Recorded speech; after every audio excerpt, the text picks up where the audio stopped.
in our community. And now with 18 full-service locations, West Palm to the Treasure Coast. Go to slpt.com. That's slpt.com. Theo here. EDS is yes. You've heard me say that over and over. So I need you to keep this website in mind too. EDSIsYes.com. For the most trusted AC specialist here in Palm Beach County, EDSIsYes.com. For 24/7 support, EDS is a trained comfort specialist. It's hard to stop a train. There are so many reasons why EDS is yes when it comes to your air conditioning and plumbing. EDSIsYes.com. That's EDSIsYes.com. Time now for a PNC pause. PNC Bank is committed to making a difference in the lives of the customers they serve in the South Florida community. See how at PNC.com. You're listening to ESPN 106.3. I'm Darnella Felix, and when I crave buds, I crave the chicken finger dinner, and I love the mac and cheese. When that craving hits, it's time to come into Bud's to try our classic hand-breaded chicken, made fresh to order. Yum, yum. Take one. Come on down to Bud's Chicken and Seafood for a Binger Ficky. You said Binger Ficky. Why would I say Binger Ficky? I don't know, because it's Bud's Finger Quickie served with fries. Sounds good. Taste Buds. Taste the difference. What's the Anna Jar and Levine difference? If you're the victim of a car crash, you will always speak to a lawyer. You'll always get the highest standard of care from our dedicated legal team, and we'll always fight to get you the maximum compensation you deserve. That's the Anna Jar and Levine difference. Call our legal team right now for a free consultation. Call 1-800-747-FREE. That's 1-800-747-3733. Don't wait. Call 1-800-747-FREE. In office, West Palm Beach. Hey, it's your boy JC reminding you to go on YouTube right now. Hit subscribe on Questionable Call with Josh Cohen. Brand new episodes Monday, Wednesday, Friday. The best from sports, stupidity, and social media. Exclusive on YouTube. Questionable Call with Josh Cohen. Hit subscribe now. ESPN West Palm is highlighting the best performance of the week, presented by Baptist Health Orthopedic Care. Every week, a different team will be featured across ESPN 106.3 and ESPN West Palm Play. The winning performance receives $500, courtesy of Baptist Health Orthopedic Care. Do you know a team, player, or school with a killer performance? Nominate them by emailing highschool@espnwestpalm.com. Baptist Health Orthopedic Care. Go where the pros go. Now, it's time for a little R&R. All into the bucket, lays it up and in. Ball game, Rizzo!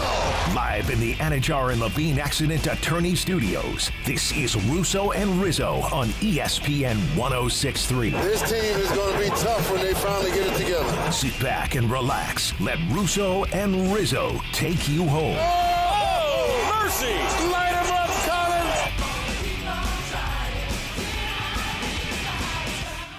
Midweek, Russo and Rizzo on ESPN 106.3.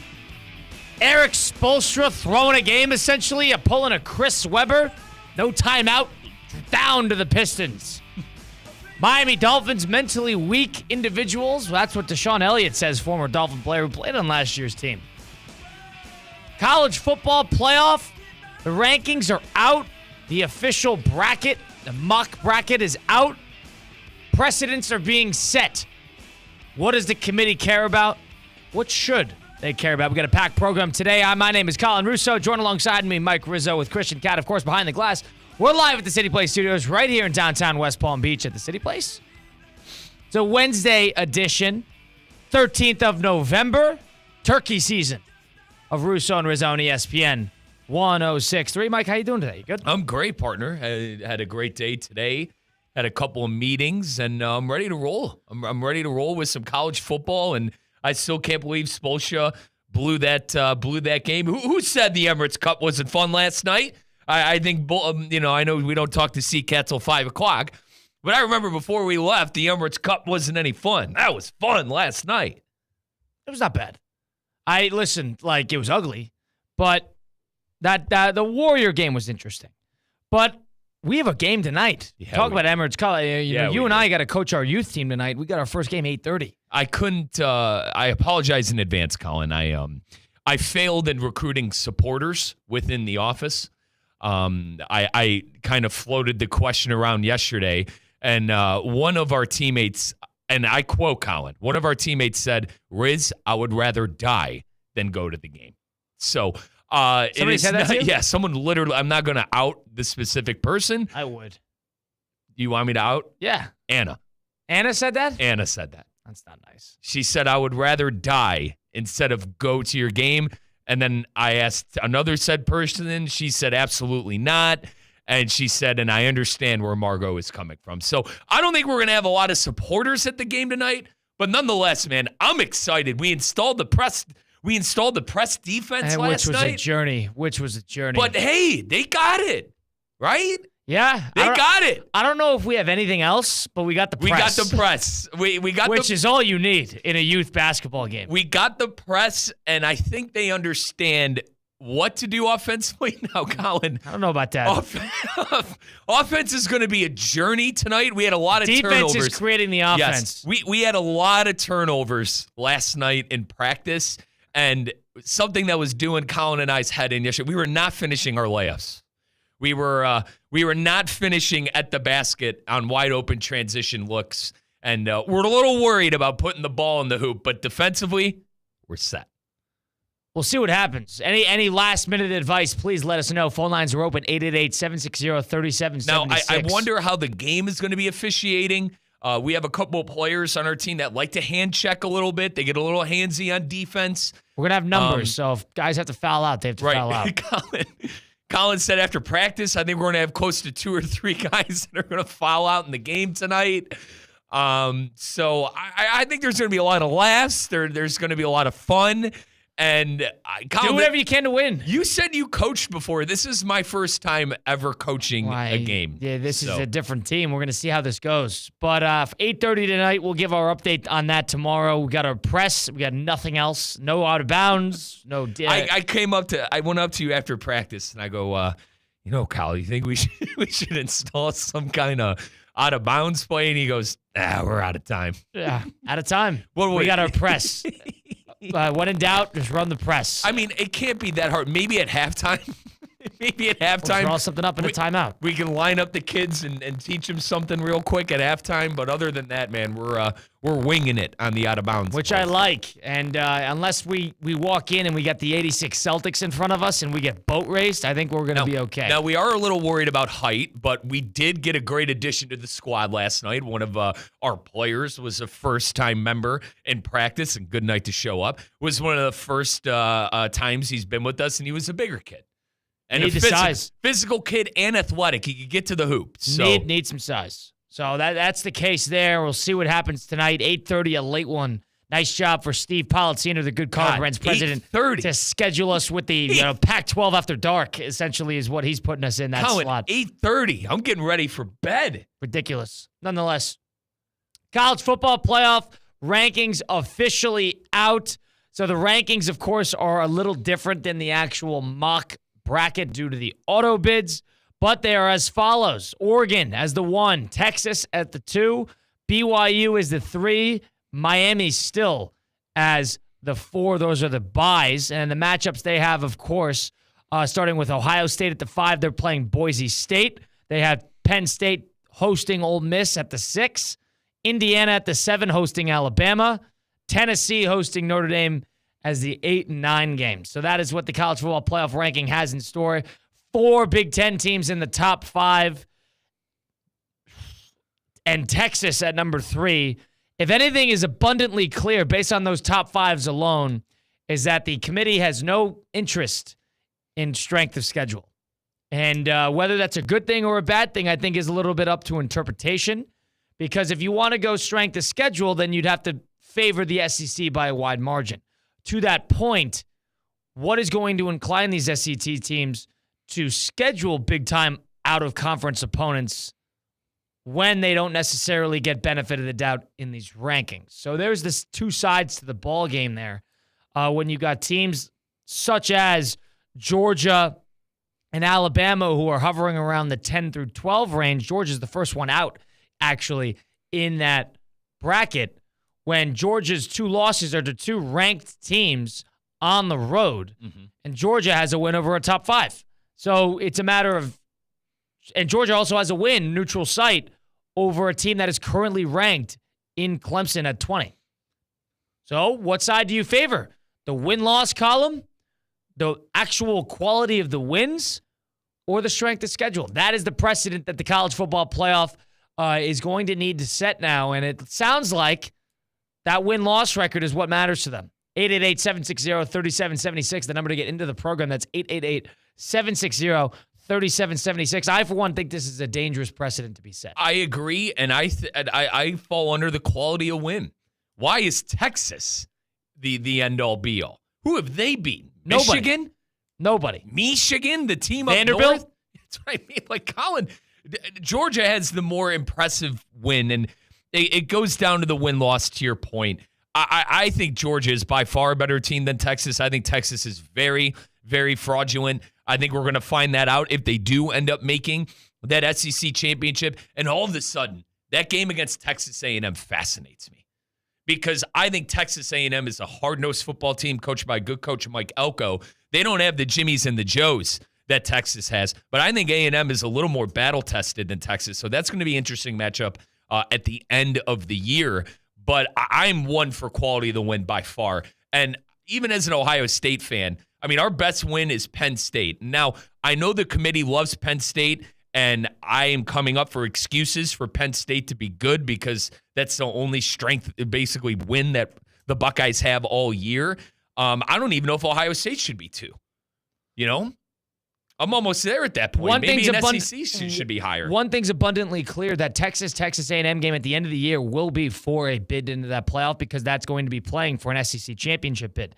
Fun fact, if all of the favorites win the rest of the way in SEC play, that includes South Carolina over Mizzou this weekend, if all the other favorites win, so if Texas beats Arkansas, if LSU beats Florida, if next week, if Ole Miss beats Florida, down the line.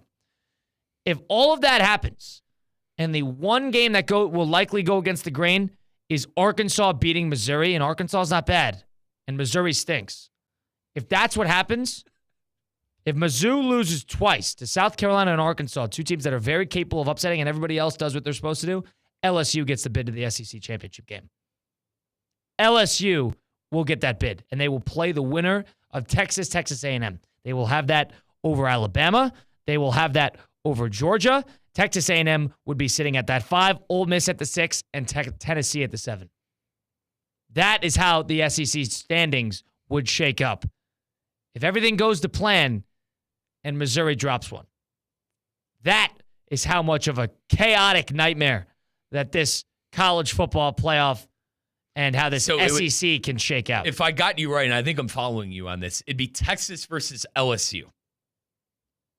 If Texas won that game. If Texas beat A&M, it would be Texas versus LSU. And what confuses the dickens out of me is why Alabama wouldn't get it, Colin, because they have the outright win over LSU. Well, Does that I'll make tell you sense? why right now, because they had have conference opponent win percentage would be higher because they would have teams on the schedule that that A&M win would matter. That makes a difference. Wow. Alabama does not have that. They would be just under the sliver. That's insane. And that's why, That's insane because they beat Tennessee, they beat Georgia and they beat LSU. I know they fell to Tennessee, but wow. Fascinating stuff. And it really is, Colin. It is fascinating. And I think we all thought this would probably be the outcome, kind of dog eats dog in that SEC conference just because how good these teams are. I mean, all of them are beating up on each other. It's like every other week, one of the big dogs goes down. If it's Georgia, Ole Miss going down to Kentucky, Bama going down to Tennessee, Texas going down to Georgia. Crazy. Now, the real question is what precedent are you in favor of? Are you in favor on one side, what the committee is currently doing by establishing that 4 of the top 5 teams in their ranking are Big Ten teams solely off of record and record alone? That is, forget it. Solely off of record and record alone. It is not strength of wins. It's not strength of schedules. To interject, Penn State would benefit from that. Indiana would benefit from that. Ohio State would benefit off that. Everybody other than Oregon. Right. So, and let's call it for what it is. Everyone other than Oregon and the SEC. Because the SEC, they're stacking up losses against each other. So, that's the one side. Do you favor the win-loss? You play who you play. You can only win the games you play, and it should not just be an SEC fest once you get to that college football playoff. Or are you on the other side? How important is strength of schedule? How important is it that Georgia's has got 3 games against top 12 teams, and then they also have Clemson on a neutral site? They have 4. Texas, Alabama, Ole Miss, Tennessee, and then Clemson. So why should Georgia be the odd team out comparatively to some of these others? Right. And that's the precedent that's dangerous. And what's dangerous for me is I think Georgia should be in over Ole Miss, even though they lost that Ole Miss game. And I know a lot of other people probably think that when the time comes to play in a big game, who do you trust? Do you trust the running Rebels and Lane Kiffin? Well, hold on. They just played in a big game and Ole Miss won. So how can you say that? I just think Georgia's the better football team. Because they beat them? Or no? I think it was just this. Okay, Mike, this doesn't make any sense. This is the mockumentary football where we're just making up. It was a down week, right? Teams have down weeks. Sure. Teams have down weeks. Mike, they got killed. And they couldn't score a touchdown. They got killed. I think Georgia's going to right the ship because I think they're probably going to beat Tennessee. Sure, but all you could do is play the games. That's why you play the games, to determine who's going to beat who. And Ole Miss beat Georgia. I don't think it's fair to say that. Is it fair to say LSU's better than Alabama because they're going to get the higher ranking now when they just got killed? Why is it not fair to say that? Alabama lost to Vandy. I hear the point. But if we're going to anoint Texas as the 3rd team in the country, who's that's the committee. If the committee, I'm sorry, is going to anoint Texas as the 3rd team in the country, why aren't they getting any brownie points for winning that game, and any brownie points for winning a couple other games that they had on the schedule? I understand that it's not the relative victory, and if you go down the line for Georgia, they lost to Alabama and they lost to Ole Miss.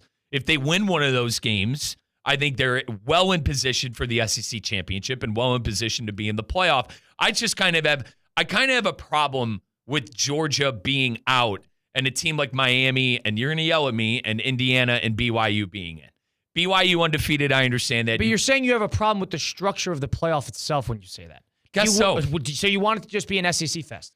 It's not that I want it to be an SEC fest. I just think these teams are better. And I think I am on the team of quality of win. And I know that's kind of contradicting because I'm a Buckeye fan. And that is contradicting. Penn State's our best win. But here's the thing. If the Buckeyes beat Indiana, that's 2 top 5 teams that they beat on the year. Top 5 teams alleged to the rankings that you have a problem with. Right. So hold on. Right. So we should give Ohio State flowers for winning games in a ranking that you think is fraudulent. And everyone thinks the close. Well, let me get this straight. Everyone you thinks want to build a statue of Ohio State because they beat teams that you don't think should be ranked as high as they are, but we're going to call them top 5 victories despite all that. Everyone thinks the Oregon loss has some precedent as well. You just mentioned the Everyone thinks the Oregon loss has precedent as well. So why are you running away from the Indiana and Penn State point? It's not that I'm running away from it. You have a point in the sense of I'm playing the committee game. If it were up to me, you are right. I probably would do quality of win and the Buckeyes would be in trouble, hence why it's contradicting. I think the key to this is you have to find some sort of medium. It cannot be one or the other. And the committee for years has only done one or the other. People want to talk about, who would really be favored in that game? We don't want another TCU, Georgia. Well, fun fact, TCU beat an undefeated Michigan right before that. So all of a sudden, because Georgia was that great, that TCU was also all of a sudden undeserving when they won a game. And that's not fair. You play the game. I understand there's a level of you beat who you beat. And you could only schedule who you could schedule. And I think they're deathly afraid. Remember when Cincinnati got in and how much of a nightmare that was? I think they're deathly afraid of games like that where it's over after the first quarter and people are tuning out. And then you go to Boise State, Oklahoma 15 years ago.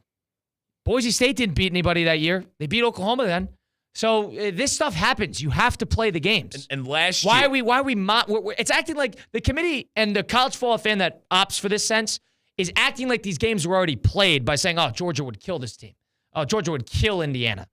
Alabama would kill Indiana. They're playing the games before the games are even played. That's why you play the game, to decide, to leave it up to chance, to give them a chance. If they get killed, they get killed. Last year, the committee, Kyle, I think, did the opposite with keeping Florida State out. Well, that was an injury thing. That's a little different. The quarterback was hurt. But undefeated. Sure. Conference champion. Sure, but there's more context to that than just win-loss. That was the reason. If they were undefeated and Travis was healthy with the same schedule, they would get in. It was Travis who's the reason they did not get in. It was not because of the actual, the win-losses. It was the reason they didn't get in is because Travis was now hurt. we got to add another layer to this, injuries. I mean, I don't think that's common enough at a big-time position, a luxury position like the quarterback. So you sit... It's either the strength of schedule or the win-loss record. That's really where it is. Where do you sit? Find somewhere in the middle. Find somewhere in the middle. Because strength of schedule, you should not put a 4-loss SEC team in the mix just because they play in a powerhouse conference, because then you should just put 11 SEC teams in a tournament at the end of the year and decide who's national champion. To that point, you have to be able to mediate, and whether they have allotted maybe one extra loss because of the schedule they play, that should go into consideration. So was Georgia properly ranked, Colin, in your eyes, being left out? The way I look at it is Georgia has a chance to move up. They control their own destiny. So if they lose, they lose. Them being where they are right now, there's your precedent, but they control their own destiny. They're not out of the driver's seat. So they have to win on Saturday against Tennessee at home in order to sneak back into that postseason. But to that point, you think about these other it's needs to be a happy medium. It cannot be one or the other. And that, unfortunately, I think is the direction the committee is heading. Because why should Texas A&M schedule Notre Dame first game of the year? Why should they do that? If this is the precedent you're setting, and it should just be off the win-loss, and A&M is now going to get screwed because they scheduled a good team at home in a lucrative home-and-home for a big game in college football playoff, and they get screwed of it when they still had a great SEC record, why should they do that? You are hurting college football by doing that. I think you are not incentivizing teams scheduling out-of-conference games, which people have been begging for years. Do you think the committee has a problem with the quality of the win that they have in the SEC? The teams that they've beaten in the SEC. So they haven't beaten the Georgia. They've beaten LSU. Right, but LSU, as we know, kind of, 6-3. Then LSU beat Ole Miss, and then Ole Miss beat Georgia. You can't. It goes back to my point. A dog eats dog. That's why I feel like that's why the SEC fan wants it, the quality of the win, because of how tough their road is to the college football playoff compared to a Big Ten team who is, you got 4 teams in the conference. You got 4 teams in the top 5, which is just brutal. To that point, you're going to have to cut a team out, and you're going to have to consider strength of schedule when you're comparing them against other SEC teams. But when you do it in the grand scope of things, you have to find a happy medium. You have to do a little bit of both. If you beat who you beat, and your conference has a down year, but you're still great, you got to reward that. BYU has good wins. You have to reward that. SMU gets screwed. They have pretty good wins. You should reward that. They have a win over Louisville. They lost narrowly so to BYU. In your eyes, Boise and SMU higher than 2-loss. I don't mean to put words in your mouth, but higher than 2-loss SEC teams. Not saying that. No, okay. No. I'm saying that SMU sitting there at 14, nobody's even talking about them. That's a team that they just, whether you want to count Pitt as a big-time team or not, killed Pitt, beat Louisville. And they're ranked. So it's like nobody's even talking about them. The problem is for these schools, and I see where you think there's a problem. SMU, in a sense, controls their own destiny if they go to the ACC championship and win. Correct. So, and for me, and I'm gonna go back around to the Buckeyes again too. Ohio State controls their own destiny. If they win out, they're going to be in the Big Ten championship. They could get another good win against Oregon. Correct. And possibly get that bye that all of us Buckeye fans desperately want. I am going to be fascinated. And I love the point you made earlier of this is why you play the games. I'm going to circle back around to that because I wonder how Oregon and these Big Ten teams are going to fare up against the SEC teams. I'm not an SEC guy by any means, but I have eyes. The conference is better from what we've seen out of the teams within the conference. What happens if we play these games and the Big Ten teams win? And then we got to have a completely other conversation. That's why you do it. That's why you play. You cannot play these mockumentary type games where this team would be favored by 14 points. Why even play the game? You play it for a reason. You got to favor both sides. It cannot just be an SEC fest. Nobody wants to see that. And it cannot be a situation where teams who schedule tough teams on their schedule, whether non-conference or in, get screwed. You got to find a happy medium, and I don't think the committee has done that yet. 888-760-3776, the number to get into the program. Russo and Rizzo on ESPN 106.3. Start your day off with a bang. Head over to F45 West Palm Beach, locations in Wellington and Palm Beach Gardens as well. F45, it's the functional type of workout going in and out in 45 minutes, an hour tops, classes every day all throughout the morning and the afternoon. Two coaches right there. It is a social setting type workout, not necessarily favored on the Olympic lift side of things, but more the functional side of things. I don't think I've ever been as flexible and cardiovascularly in shape as I am due to the help of F45. I go there every single morning. You can too. Go check out their Instagram, F45, downtown West Palm Beach. It's the ultimate type of functional workout. Great way to start your day off with a win. Deshaun Elliott of the Pittsburgh Steelers went on Marlon Humphrey's podcast, because apparently all these guys have podcasts nowadays. And he went on the podcast and alluded to the fact how it's a refreshing change of pace to finally be on a team with no mentally weak individuals, in reference to the Miami Dolphins. Mike McDaniel, no comment on this. We give our reactions next on Russo and Rizzo, ESPN 106.3. Live from the Anajar and Levine Accident Attorney Studios. Anajar and Levine Accident Attorneys. Call 1-800-747-FREE. This is ESPN 106.3. Hey, it's Josh Cohen for the Accident Attorneys, Anajar and Levine. Car accidents, truck accidents, slip and fall, trip and fall. Did you get injured on the job? Workers' comp problems? My friends Mark Anajar and Glenn Levine, they will fight for you. Remember, they do not get paid unless you get paid, and they will fight to get you the maximum compensation you know you deserve. Here's what you do. You just call. Call Anajar and Levine for your absolutely free consultation. Do not settle for just any attorneys. Demand Anajar and Levine, and demand the Anajar and Levine difference. It takes just one phone call to begin to take back control of your life. So do that. Take back control of your life. Call 1-800-747-FREE. That's 1-800-747-FREE. 1-800-747-3733. Anajar and Levine, Accident Attorneys. Take back control of your life. Hey, my name is Colin Russo, and this is your Miami Dolphins Minute. Well, the Miami Dolphins, after losing 3 straight, are back in the win column after a hard-fought victory over the Los Angeles Rams last night in Los Angeles by a score of 23-15. It was mostly a battle of the field goals between both teams, but it was converting touchdowns in the red zone as the difference maker for the Dolphins. Tua Tagovailoa finished the game 20 of 28 for a touchdown, a pick, and a lost fumble. But on the bright side of things, the Dolphins now sit at 3-6 and are in second place of a lopsided AFC East. The Finns have a pretty easy schedule the rest of the way. They roll on back home next week and take on the struggling Las Vegas Raiders on Sunday at Hard Rock, 1 p.m. kick. That was your Miami Dolphins Minute, presented by Hard Rock Bet, Florida's official sportsbook. For the first time ever in Florida, bet on the Dolphins all season long. Try Hard Rock Bet now and receive up to $100 back in bonus bets if that first bet does not win. It's offered by the Seminole Tribe of Florida. Must be 21 plus and physically present in Florida to wager. Terms and conditions apply. Concerned about gambling? Call 1-888-ADMINUTE. Tired of being sidelined by a sports injury? Get back in the game with Baptist Health Orthopedic Care. Whether you're a professional athlete or even a weekend warrior, you can get back to doing what you love with our compassionate orthopedic team. Experience a new level of care and get back to your best. Welcome to being treated like a pro.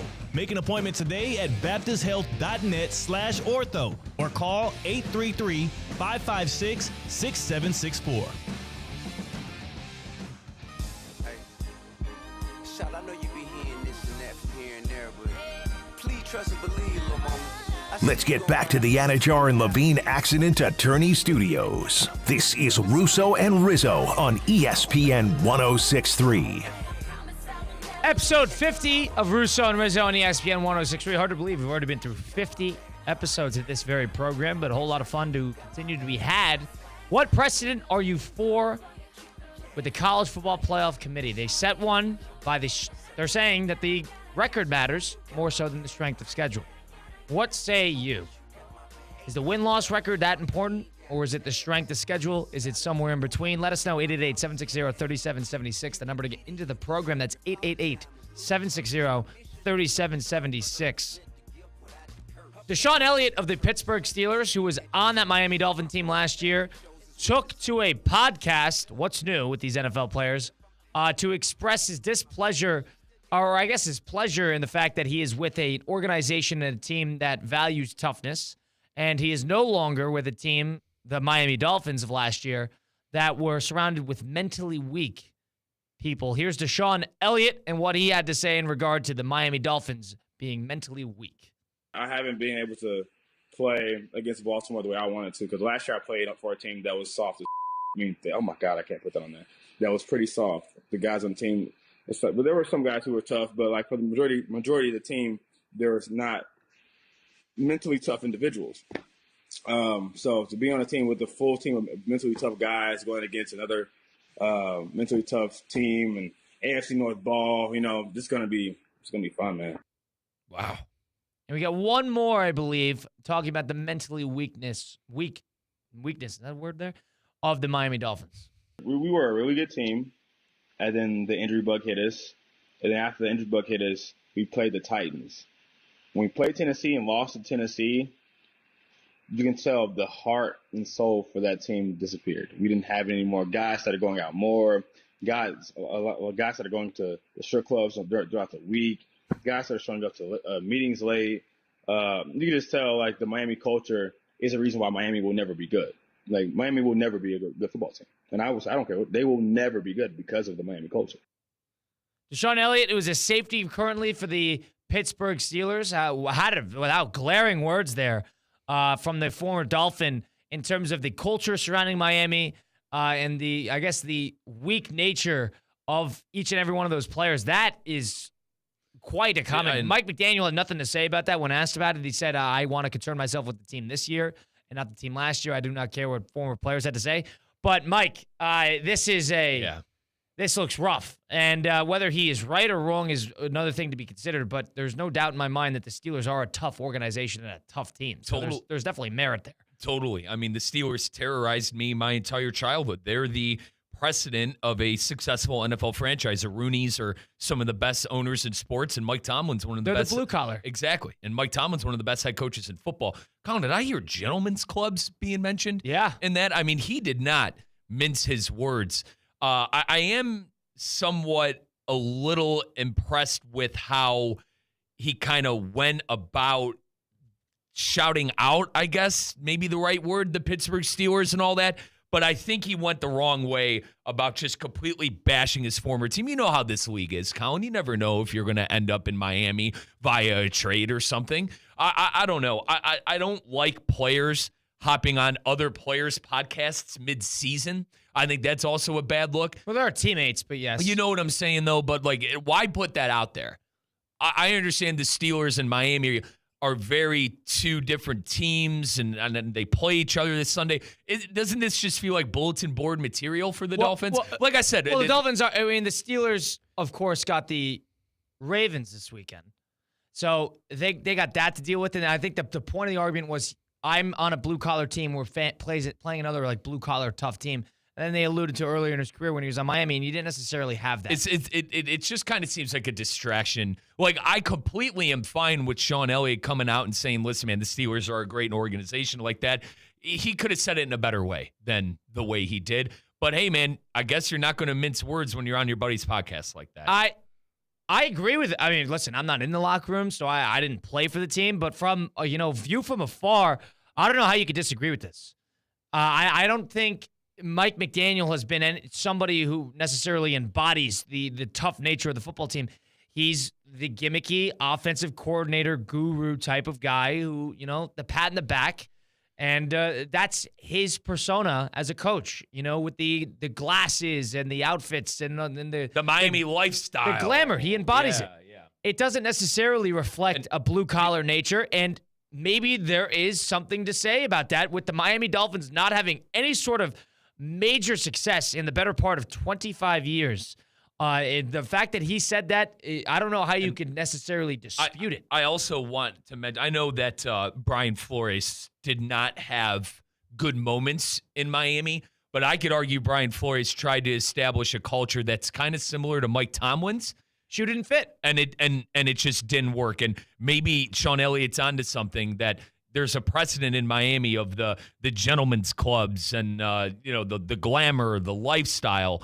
But I have a real problem with doing that mid-season. Like, do it in the offseason. When it's all said and done and the Steelers go to the playoffs, maybe win a playoff game, and the Dolphins miss out on the playoffs, have your fun then. But during the season, kind of a little bit of a distraction, a little bit of a problem for the team. Now, I apologize. I thought that they played each other on Sunday. That one's on me.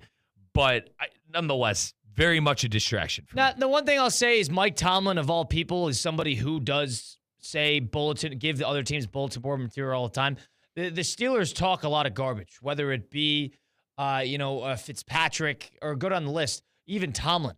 They give shots through the media or whatever route they want. And they're not afraid to make tough decisions, too. Look at the Russell Wilson and Justin Fields situation this year. That's what they do.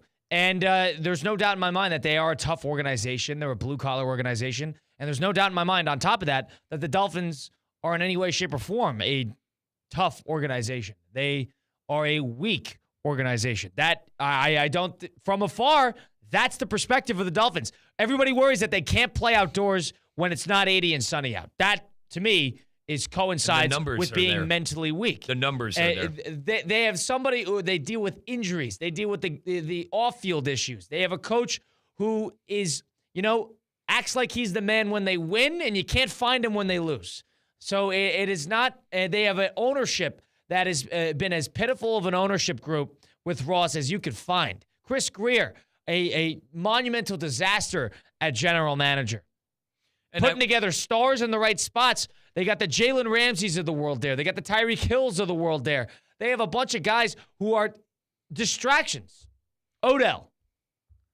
These guys are annoying to deal with, and no wonder they're not winning. And that has a lot to do with Tua, but it also has a lot to do with other stuff, too. And that's what I wanted to focus on there. The mentally tough stuff was interesting. Do you think he was directly pointing to Tua on that? Is he referring to Tua? I think this is more of a McDaniel thing. Because we've heard that, though. We've talked about on this show how Tua is kind of mentally not the greatest. How about that? Mentally not the greatest. And the Brian Flores stuff I go back to that came up earlier in the year. Remember when he was on that, I think it was the Levitard show? He was on the Levitard show, their podcast, and he had interesting things to say about Flores and how Flores never wanted him there, and then Mike McDaniel comes in and he gets unlocked. He was explaining how he was upset when Flores would tell him that, he's not playing well, and he's not doing that. He's giving him, in some ways, tough love. It probably was a step too far. Agreed. But, there was a stench of sensitivity that came from those comments. And that's why I'm thinking, nonetheless, this Sean Elliott stuff could be referring to that. Yeah, and I get it. It's different strokes for different folks. But to the point of football, it is a tough sport. If you want a good team, one of the three things you need, one of them is probably going to be toughness. And in order to be successful, it doesn't sound like the Dolphins really embody that. And I agree, there's definitely something to be said. You need the right people in that locker room to be able to deal with playing as a professional athlete in Miami with a ton of free time in the offseason and stuff like that, in an insane amount of money and an insane amount of distractions. You need a special type of player and special type of group with leadership in order to bypass that. Green Bay, there's nothing to do. Nothing to do. There's nothing to do in Green Bay. And we'd be stupid to admit or to say that has nothing to do with the fact that they win. That has a lot to do with the fact that they win. Nothing to do in Green Bay but win football games. There's a level of focus that is associated to location. Pittsburgh, it's not a lot to do. It's not a lot to do. I'm not saying it's the end-all, be-all, but that blue-collar nature, you live and breathe football. Miami, you're not really certain that they live and breathe football. And from Deshaun Elliott's comments, I understand the lengths. These players should not just be talking about other teams in the middle of the year like this. But he was talking about his experience, too. And his experience is his own. And he's not necessarily beholden to keep that to himself if he doesn't want to. He's not making assumptions about this year's team. He's talking about last year's team where he was in the locker room. But that was Deshaun Elliott calling the Miami Dolphins mentally weak. We continue the conversation on Russo and Rizzo. If you want to find some action, and, with South Florida area, we're South Florida guys now, too. So we love the weather, and, it's always nice. And you know what's going to be super nice? When it's December 18th, and it's going to be 70 at kickoff for one of the busiest days and best action games of the year. Mike can tell you all about it. 35 days, Colin. 35 days until the 11th annual Boca Raton Bowl, December 18th, 5:30. Kickoff time at FAU Stadium. You can get your tickets now by going to BocaRatonBowl.com/tickets. That is BocaRatonBowl.com/tickets. You can get signed up for your 2024 pre-sale sign up. Also, folks, stick around tonight after Russo and Rizzo because I got another riveting episode of Boca Bowl Weekly coming your way. As I said, 35 days out. Stick around after Russo and Rizzo for Boca Bowl Weekly as we go through all the big stories in college football from Week 11. We'll preview Week 12. And courtesy of our great teammate here at ESPN West Palm and ESPN 106.3 Kate Chumsland, I have the history of every single Boca Bowl game that has been played. We'll go through the 10-year history. We'll preview who might be in year number 11 down at FAU Stadium on December 18th. Tickets, guys, BocaRatonBowl.com/tickets, BocaRatonBowl.com/tickets. Get your 2024 pre-sale sign up. I will see you there. That's Mike Rizzo, Colin Russo, Christian Cat, of course, behind the glass. Eric Spoelstra lost in the first game of the Emirates Cup, the in-season tournament, for those who care. He lost to the Detroit Pistons in overtime, 123-121, where Eric Spoelstra basically handed them the win by calling a timeout when he didn't have one, a mistake that you don't see from a seasoned head coach like Eric Spoelstra. You don't really see generally from a basketball perspective at this high level. But he handed them the victory. The Heat now falling to 4-6. Jimmy Butler, you don't know when he's going to play, when he's in, when he's out. Why did the Miami Heat not take the regular season seriously? At what point are the Miami Heat going to change that philosophy and start acting like a team before Game 75? We get into that next. Russo and Rizzo, ESPN 106.3. Live from the Anajar and Levine Accident Attorney Studios. Anajar and Levine Accident Attorneys. Call 1-800-747-FREE. This is ESPN 106.3. ESPN 106.3 is presented by Rubenstein Law. 1-800-FL-LEGAL. Car accident, truck accident, Uber or Lyft accident, or a slip and fall. Call Rubenstein Law. Call 1-800-FL-LEGAL and visit one of our offices throughout Florida. Hey, it's your boy JC reminding you to go on YouTube right now. Hit subscribe on Questionable Call with Josh Cohen. Brand new episodes Monday, Wednesday, Friday. The best from sports, stupidity, and social media. Exclusive on YouTube. Questionable Call with Josh Cohen. Hit subscribe now. This Thanksgiving, don't let extra pounds steal your joy. At HexisMD.com, enjoy the feast without fear of calories sticking around. They offer semaglutide and trizepatide. No insurance needed. Picture yourself feeling lighter and more energized. Give yourself the gift of confidence and health this holiday season. Join thousands already transforming their lives. Visit HexisMD.com today. That's HEXISMD.com. Your partner in a healthier, happier you. Good Greek moving and storage. Your superhero movers. It's the Good Greek Spiro. For the best move ever, go to goodgreek.com. Good Greek moving and storage. Your superhero movers. Cozy up with your favorite sweet treats at DQ Grill & Chill. Featuring the blizzard of the month, Oreo Fudge Brownie. It's the perfect treat for anyone who likes the sound of an Oreo crunch paired with soft brownies and rich cocoa fudge. Plus, come get a delicious frozen hot chocolate made with fresh cocoa fudge and vanilla soft serve to keep you warm when the temperatures go down. And Parmesan garlic chicken strips are back at DQ Grill & Chill with 2 locations, 4828 Lake Worth Road and US 1 just south of North Lake. I'm still going for it, even with higher stroke risk from atrial fibrillation, and a regular heartbeat not caused by a heart valve problem. Over a 3-year study, Eliquis apixaban tablets reduced stroke risk better than warfarin, and over 97% of Eliquis patients did not experience a stroke. A first stroke occurred in 2.9% of warfarin patients versus 2.3% of Eliquis patients.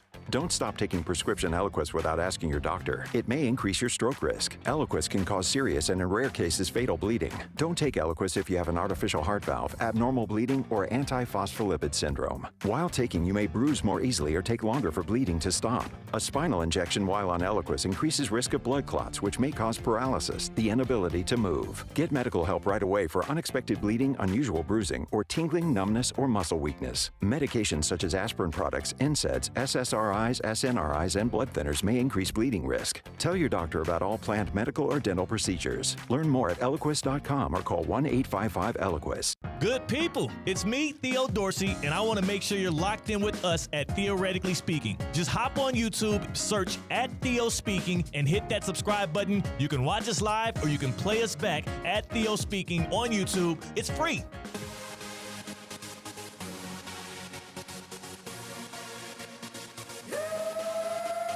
Let's get back to the Anajar and Levine Accident Attorney Studios. This is Russo and Rizzo on ESPN 106.3. New segment today on Russo and Rizzo on ESPN 106.3. Colin Russo, Mike Rizzo, Christian Cat behind the glass, helping us out on Always at the City Place Studios right here in downtown West Palm Beach. For those of you looking to improve your game, improve anything, we're all trying to get better every single day. You know there's something I'm not great at. I'm not perfect. So is everybody else. It's up to us to decide whether we want to be better.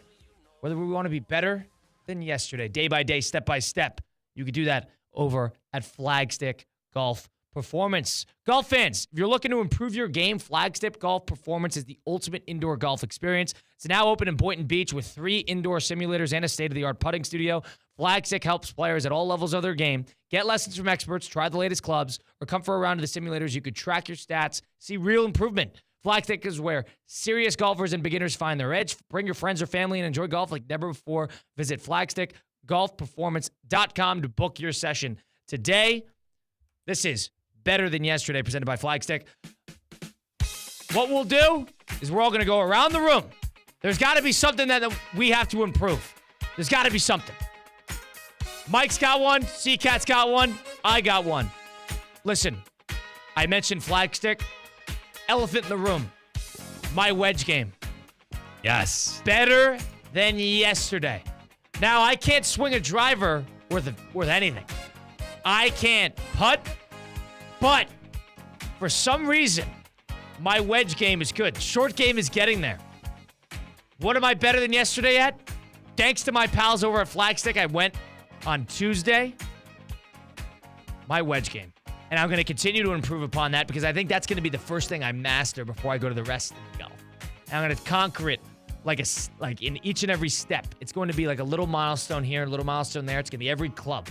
We're starting with the wedge. All right.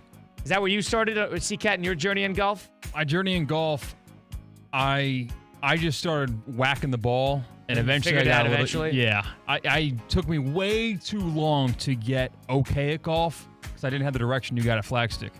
Fair enough. If you were to start again, and let's say you were learning from scratch, what would you be good at first?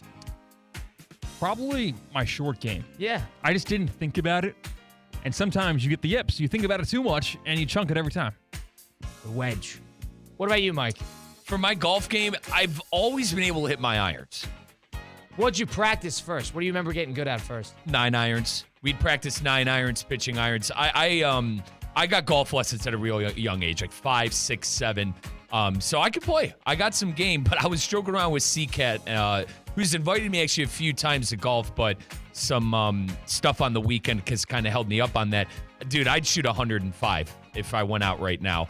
I'm the type of golfer that needs to get like 2 or 3 rounds, and then I could get back shooting mid-80s, which I've have shot my whole life when I play consistently. So, thing I'm better at than yesterday. I need to continue to improve upon my wedge game. Mike, we go to you. I got a good one now. You guys can make fun of me. It's my one fair weather team. It's the Kentucky Wildcats. I love Big Blue Nation basketball. I've loved them my whole life. When they're good. Not true. I've been through the. That's a fair weather. That's what fair weather means. Like you said that.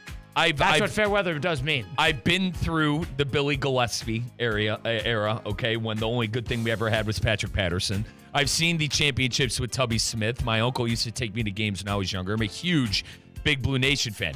Colin, the Kentucky Wildcats are better than yesterday. I was very worried at the state of the program when one of my favorite coaches ever, John Calipari, decided to step aside and coach to Arkansas. I thought for the worst. But the hashtag anointed one, Mark Pope, came out of nowhere, and what a win last night for the Kentucky Wildcats over Duke. How about that defense? That stellar defense by the Wildcats, forcing some turnovers on Cooper Flagg late in that game. Held him to 26 points in the second half. Kentucky basketball is better than yesterday, believe it or not, even without John Calipari. They're better than yesterday under Mark Pope right now. And Colin, this was the first time I really got to see him on a big stage. Obviously, we're 3 games into this thing, but the camaraderie of that team. Fair play to Mark Pope, man. And all these guys are journeyman transfers. A lot of them are guys from BYU. All of them are. There's only 2 guys. One guy was slated to go to BYU, and then Jeremiah, last name's losing me. But those 2 are the only ones from BYU. The rest are a mishmash melting pot of all over the country. Correct. And they've done some team bonding stuff in the offseason. I was hearing on the broadcast last night. So the Kentucky Wildcat basketball team, better than yesterday, beating the top 10 Duke Blue Devils last night in Chicago at the State Farm Classic. That's my better than yesterday, brought to you by Flagstaff. I was impressed with Kentucky yesterday. They did a hell of a job. And Duke, the thing about Duke is Duke looked like every Duke team I've ever watched, because they put too much stock into these freshmen. They rely on them too much. Shire is not a big game coach. He's a great recruiter. Not a big game coach. And last thing on me on Duke, Flagg maybe not shoot so many threes. He went 0 for 4 in his first game, 1 for 5 last night. If I'm John Shire, I'm telling him to go to the hoop every time he gets the ball and get to the free throw line. Champions Classic, just quick correction, was in Atlanta too. I thought it wasn't in Chicago? It was in Atlanta. Okay. C-Cat, what are you better than yesterday at, or what is your better than yesterday? My better than yesterday is drinking water. I'm usually can I have my Arnold Palmer half lemonade, half sweet tea when I get home from work? But I need to drink some more water. So last night, I made the conscious decision to, instead of have my Sunjoy or half and half or whatever you want to call it, rather than have that sugary drink when I got home from a long day of talking on the radio, I got a glass of ice cold water. So you don't think you drink enough water? I do not, because I can't have water in the studio because of the rules here at the brand new studio. So I sit here for 4 hours and I don't break the rules. Colin breaks those rules. I don't break the rules. Frequently. I follow the rules, and I end the day with extreme dry mouth. How does that get past? By the way, our director of ops, his name is Dave Druda, runs the show around here behind the scenes. How does that get past Druda? How is Druda okay with this? This is in an enclosed water bottle. It doesn't matter. I feel like I tried that one time, and Druda you don't have got a water all bottle. over. You're in your cup. But no. I had the Gatorade canteen the one time, and I got lit up. Well, the guy who's in charge of making sure there's no water in the studio is actually on vacation right now. So. But Colin's had that thing. This is show number what, Colin? 50?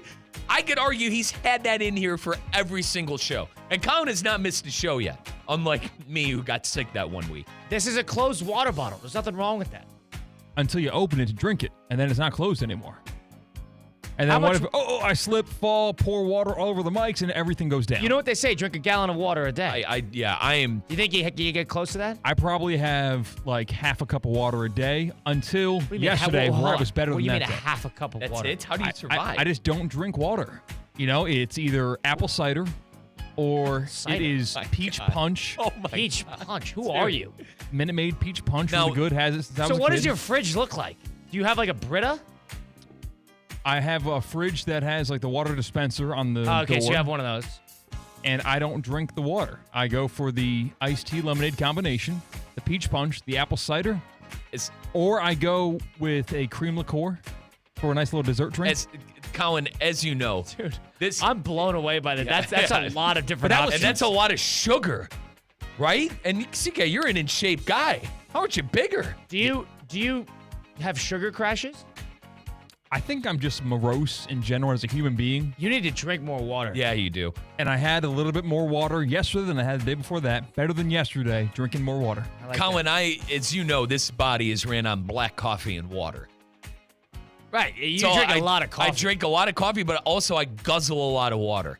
I don't know if you see my setup out there. It's always a cup of coffee and water. Yeah, let's talk about this. You drink too much water. So much as that you, in the middle of the third quarter of a Kaiser football game on Saturday night, where you and I were on the call for. Who gave you that bottle of water?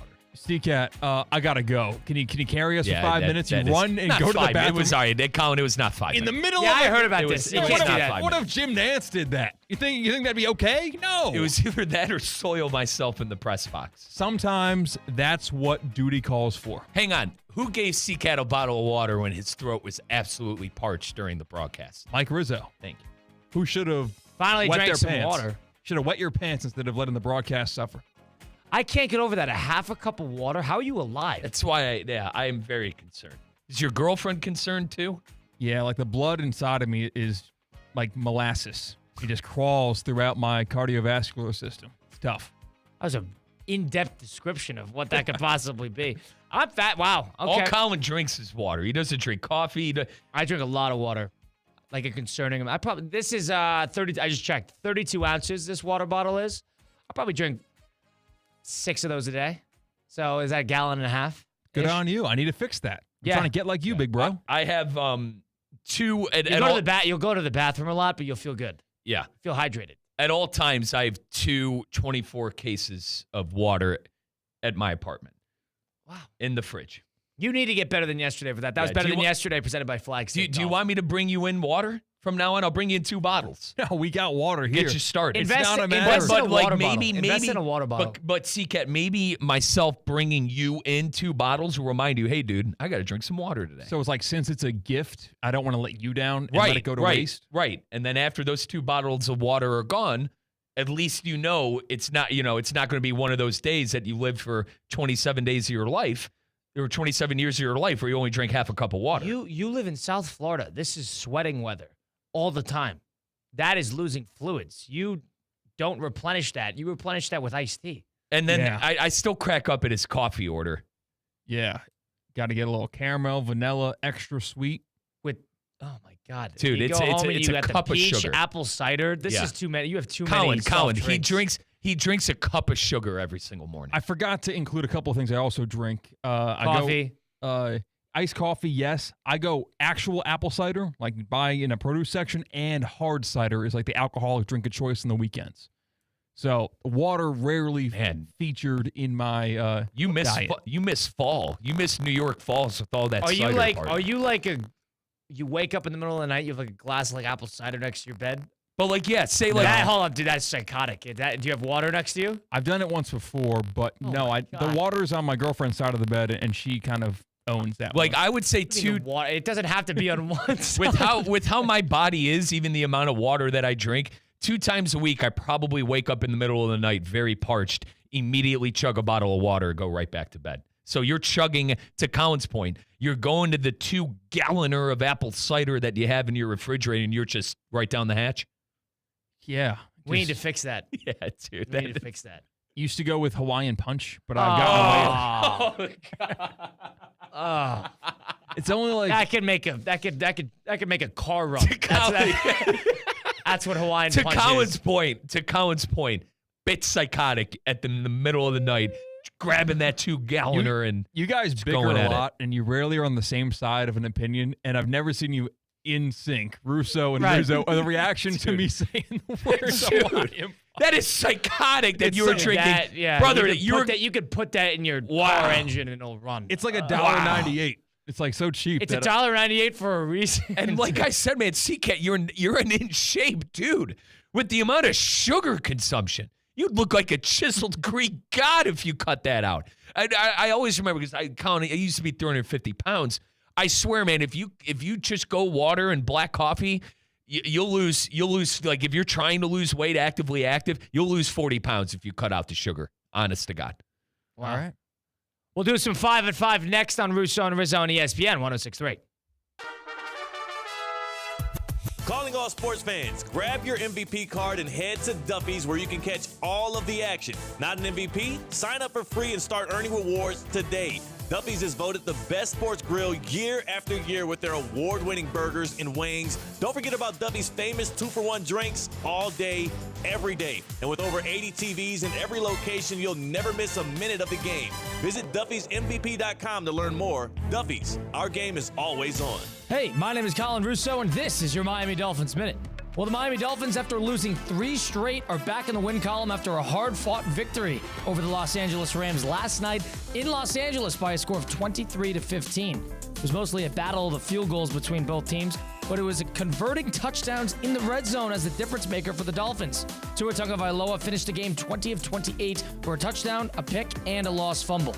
But on the bright side of things, the Dolphins now sit at 3-6 and are in second place of a lopsided AFC East. The Finns have a pretty easy schedule the rest of the way.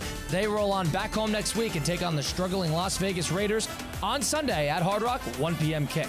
That was your Miami Dolphins Minute, presented by Hard Rock Bet, Florida's official sportsbook. For the first time ever in Florida, bet on the Dolphins all season long. Try Hard Rock Bet now and receive up to $100 back in bonus bets if that first bet does not win. It's offered by the Seminole Tribe of Florida. Must be 21 plus and physically present in Florida to wager. Terms and conditions apply. Concerned about gambling? Call 1-888-ADMIT-IT. Anajar and Levine. Call 1-800-747-FREE. That's 1-800-747-3733. ESPN 1063. WUUB Jupiter, a Good Karma Brands radio station. The quality of our choices affects the quality of our lives. So, when it comes to how you move, do you choose to see a doctor or go to the #1 orthopedic specialist in the world, backed by a team who custom tailor your treatment? Do you choose to live with limitations or live life to the fullest by going to the place that's #1 at getting people back to what they love? Choose better, move better. Locations in West Palm Beach and Wellington. Learn more at hss.edu/Florida. Hey golf fans, Colin Russo here.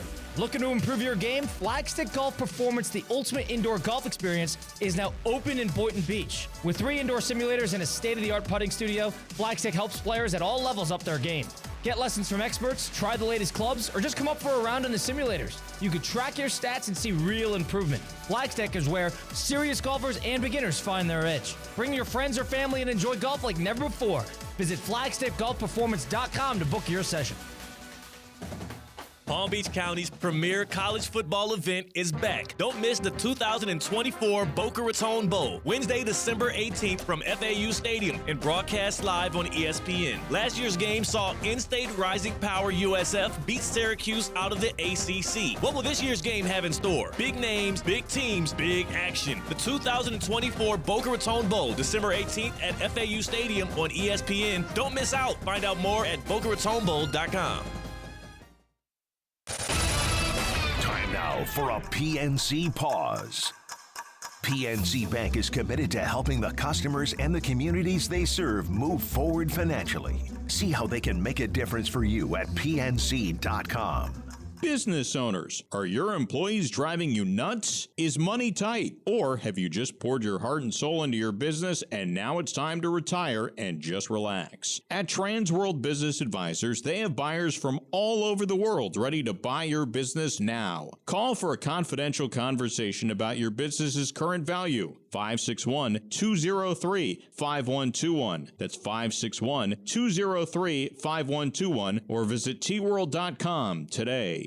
Hey, it's Tina. The Pickleball Club of St. Lucie West is now open. Join an amazing club that offers indoor championship quality courts and premium amenities that enhance your game. Whether you're new to pickleball, like me, or an experienced player, young or old, the Pickleball Club's world-class experience is more than just a game. It's a community where you can play, dine, and make new friends. Memberships are now available. Visit thepickleballclub.com for more information and to schedule your tour today.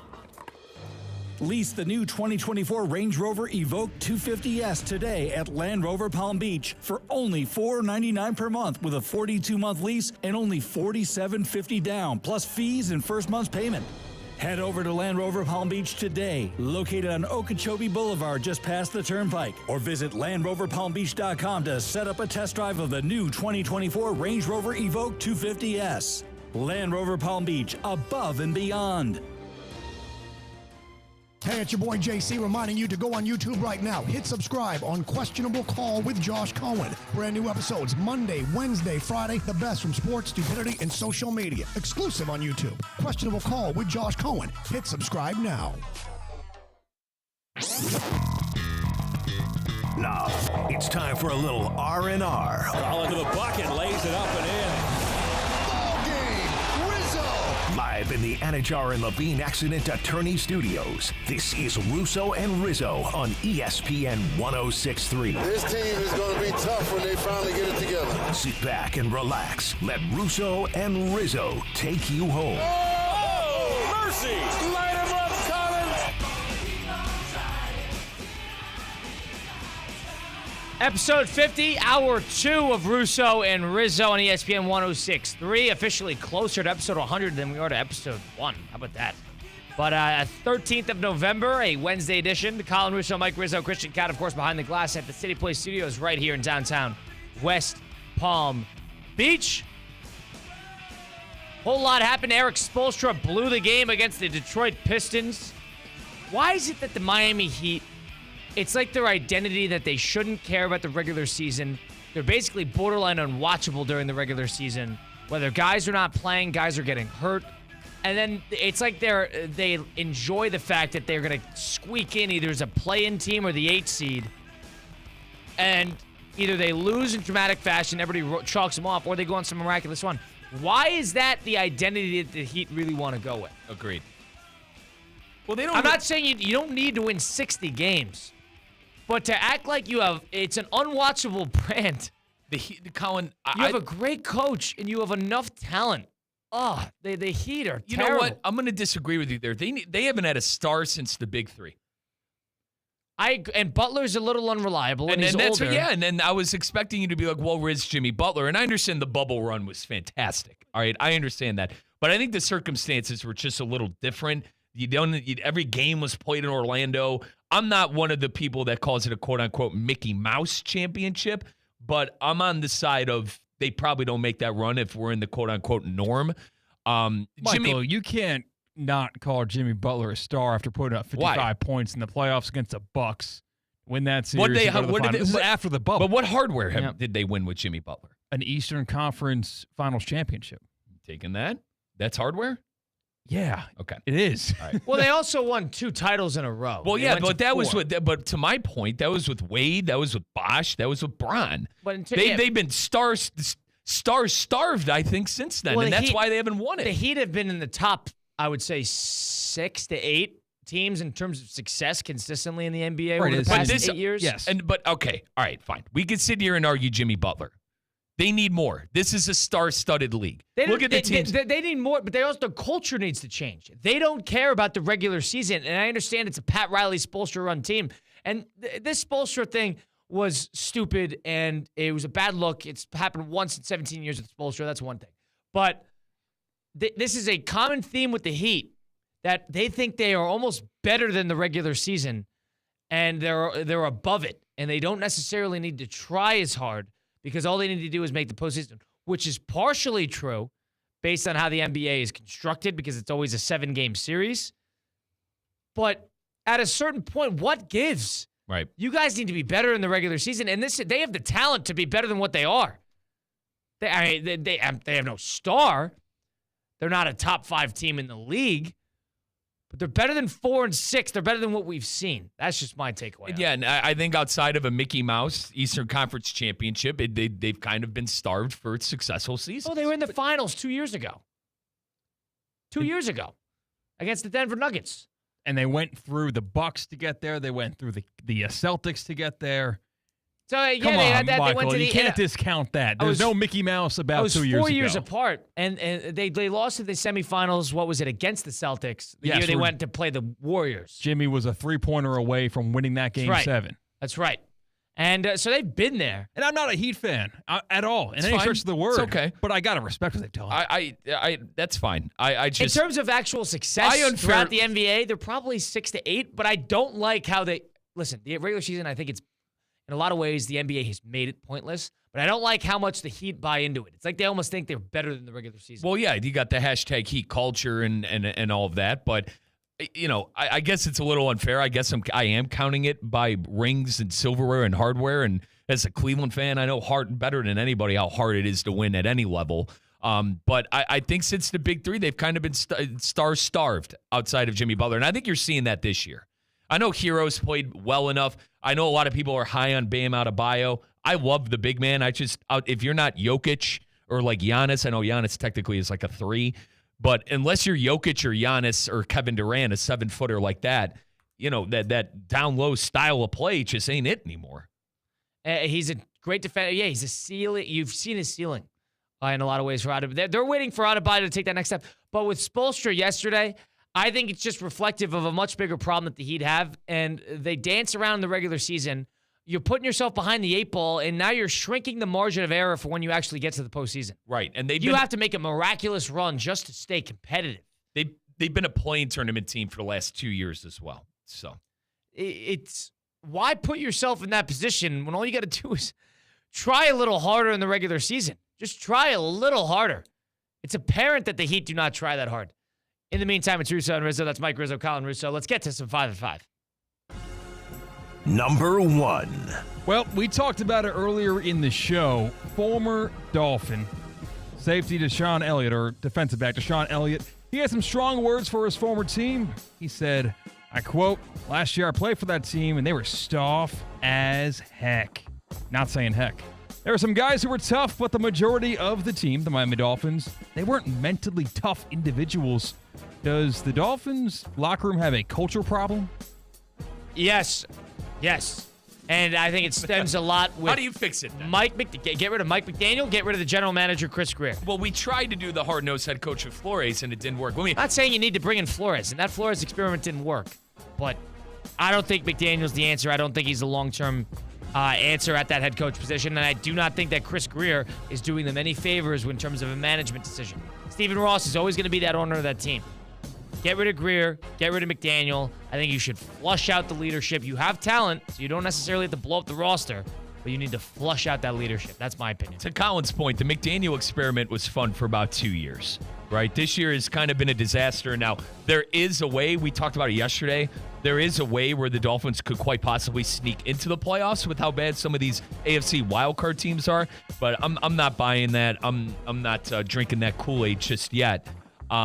I think there is a culture issue in Miami. I don't know how you fix it. I think how you fix it is maybe bringing in a head coach similar to Dan Campbell that's going to install hard-nosed football. Now, Campbell has faults of his own. He's a gambler and thinks he's some WWE personality, but you can't argue the success that the Lions have had and the culture shift that they've had. That's probably how I would try to fix it. Go out and get a quote-unquote hashtag football guy.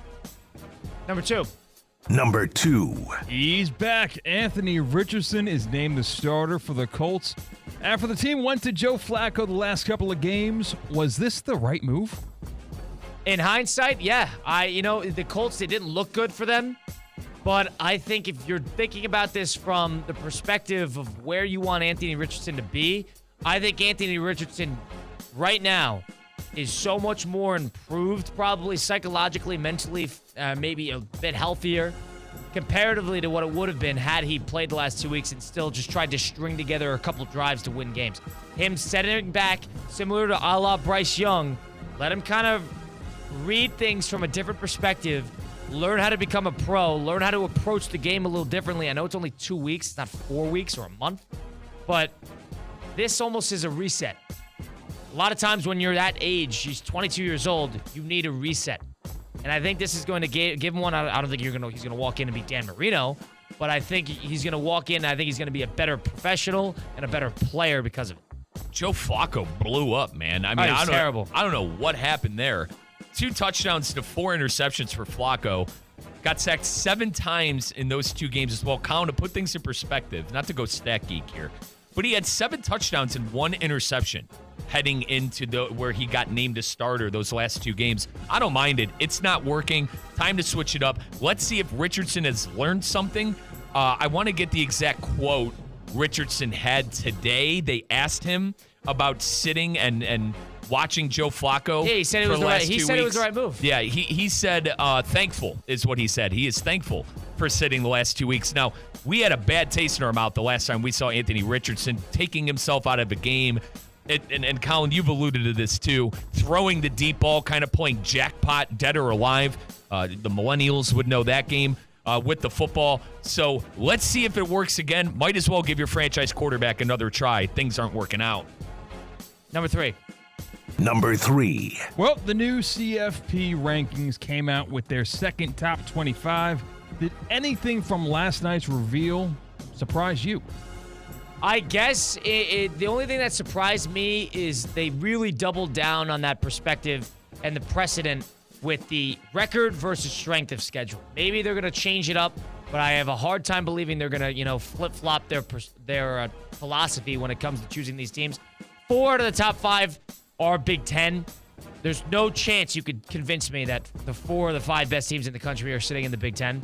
There's just no chance. You don't think Oregon and Ohio State are on the level of the SEC teams? They're both top 5 teams. I would say those two. But to that point, you can't say that they're 4 of the 5. And I don't even think Texas is this. I think they got the complete top 5 wrong. They got that top 5 wrong. So they have plenty of time now to change. You're going to have a couple big matchups for somebody like Ohio State, Indiana. But they kind of showed you their cards and what they value. And they don't value a team like Georgia, who lost to good teams, ugly, but lost to good teams and scheduled tough games. It's kind of there's a two-way street here. They got to find a middle ground. And off of that, Georgia beat Texas, and Texas is number 3. Cat, I was a little shocked that Georgia got left out. But at the same time, who are you taking out for Georgia? I personally would take out Notre Dame. I know they're playing quote-unquote good football. I think they get steamrolled by an Oregon, Ohio State, That's why you play the games. Alabama. That's why you play the games. You're totally right. But in my opinion, I would rather see Georgia play than Notre Dame, and I know that's not what this is about. Georgia not being in the playoff was the thing that surprised me. Number 4. Well, Duke and Kentucky played during the same broadcast, so they released the college football playoff rankings between the two games. It was Duke and Kentucky. What did we learn about those two teams last night in Atlanta? Are you ready to call Pope the #anointed one? This is exactly what Kentucky needed. It really is. I mean, let's think about this for a second. Kentucky, what was their reputation in the last 4 or 5 years? Blowing it to a 14 seed. Too many freshmen put their eggs in the wrong baskets. They produce a plethora of quality NBA talent. But in terms of building a college team, a successful one at that, wasn't necessarily the formula for winning. And sadly, Cal even tried with transfers, Colin. You know, you had the kid from Illinois State, Antonio Reeves. The Reed Travis here from Stanford, I remember. He really tried all the stops. It just wasn't working. But the best players were always the freshmen. You're right. And you look at last year, Reed Shepherd, a top 10, top 5 pick, Colin. I'm sorry, top 5 pick, 3 overall, that went to Houston. I was very upset when Cal left. Last night, though, really reassured me. And I've been, the Kentucky fans have been joking around calling, obviously Pope with his last name, calling him the #anointed one to turn around Kentucky. If you're watching on the YouTube stream, I wore my blue today. It's only one game. I definitely need to pump the brakes a little bit, but I certainly loved the culture of the team. I loved hearing the broadcast with Jay Billis talking about the trips and team activities the team would do to become closer as a team. I feel like a little of that was missing on those Cal teams. It certainly seemed like they were a cohesive unit last night, and the defense that they played in the game impressed me more than anything. Here's the way I look at it. If you have a Duke team, that is coached by Coach K, with Zion Williamson, who might be the most dominant college player I have seen in the last 5-6 years, RJ Barrett, who's a top 3 pick, a successful enough NBA career, Cam Reddish, who was another 5-star who I think stinks, but nonetheless was a highly touted player. And a good shooter in college. And Trey Jones, who has had a capable, post-college career, but he was a very effective college player. If that team cannot win because they put all their eggs in the basket of freshmen, what makes you think that this one's going to be any different and they don't have Coach K? I could argue the only team that won during the one and done was the Michael Kidd-Gilchrist, Anthony Davis, Coach Cal team. And that team was also littered with veterans like Terrence Jones off the bench, DeAndre Liggins, okay? So I understand the freshmen were the reason that they won because AD and Kidd-Gilchrist went on an insane run. But let's not forget about Teron Lamb, DeAndre Liggins, Terrence Jones. And Davis was an otherworldly prospect. Right. So they're the only one and done that, in my opinion, ever did it. And correct me if I'm wrong, did a Duke one and done get it done? Now that I think about it. Okafor, Winslow, that was the year they beat Wisconsin. There was I don't know what the actual age they were. So we got 2. So I apologize. I don't know what age they were. I'm gonna have to double check. But I nonetheless, all right. The only one-and-done team that really had a tremendous amount of success were probably that Duke team and that Kentucky team I just got named. And especially with the NIL now, the one-and-done is over. Over.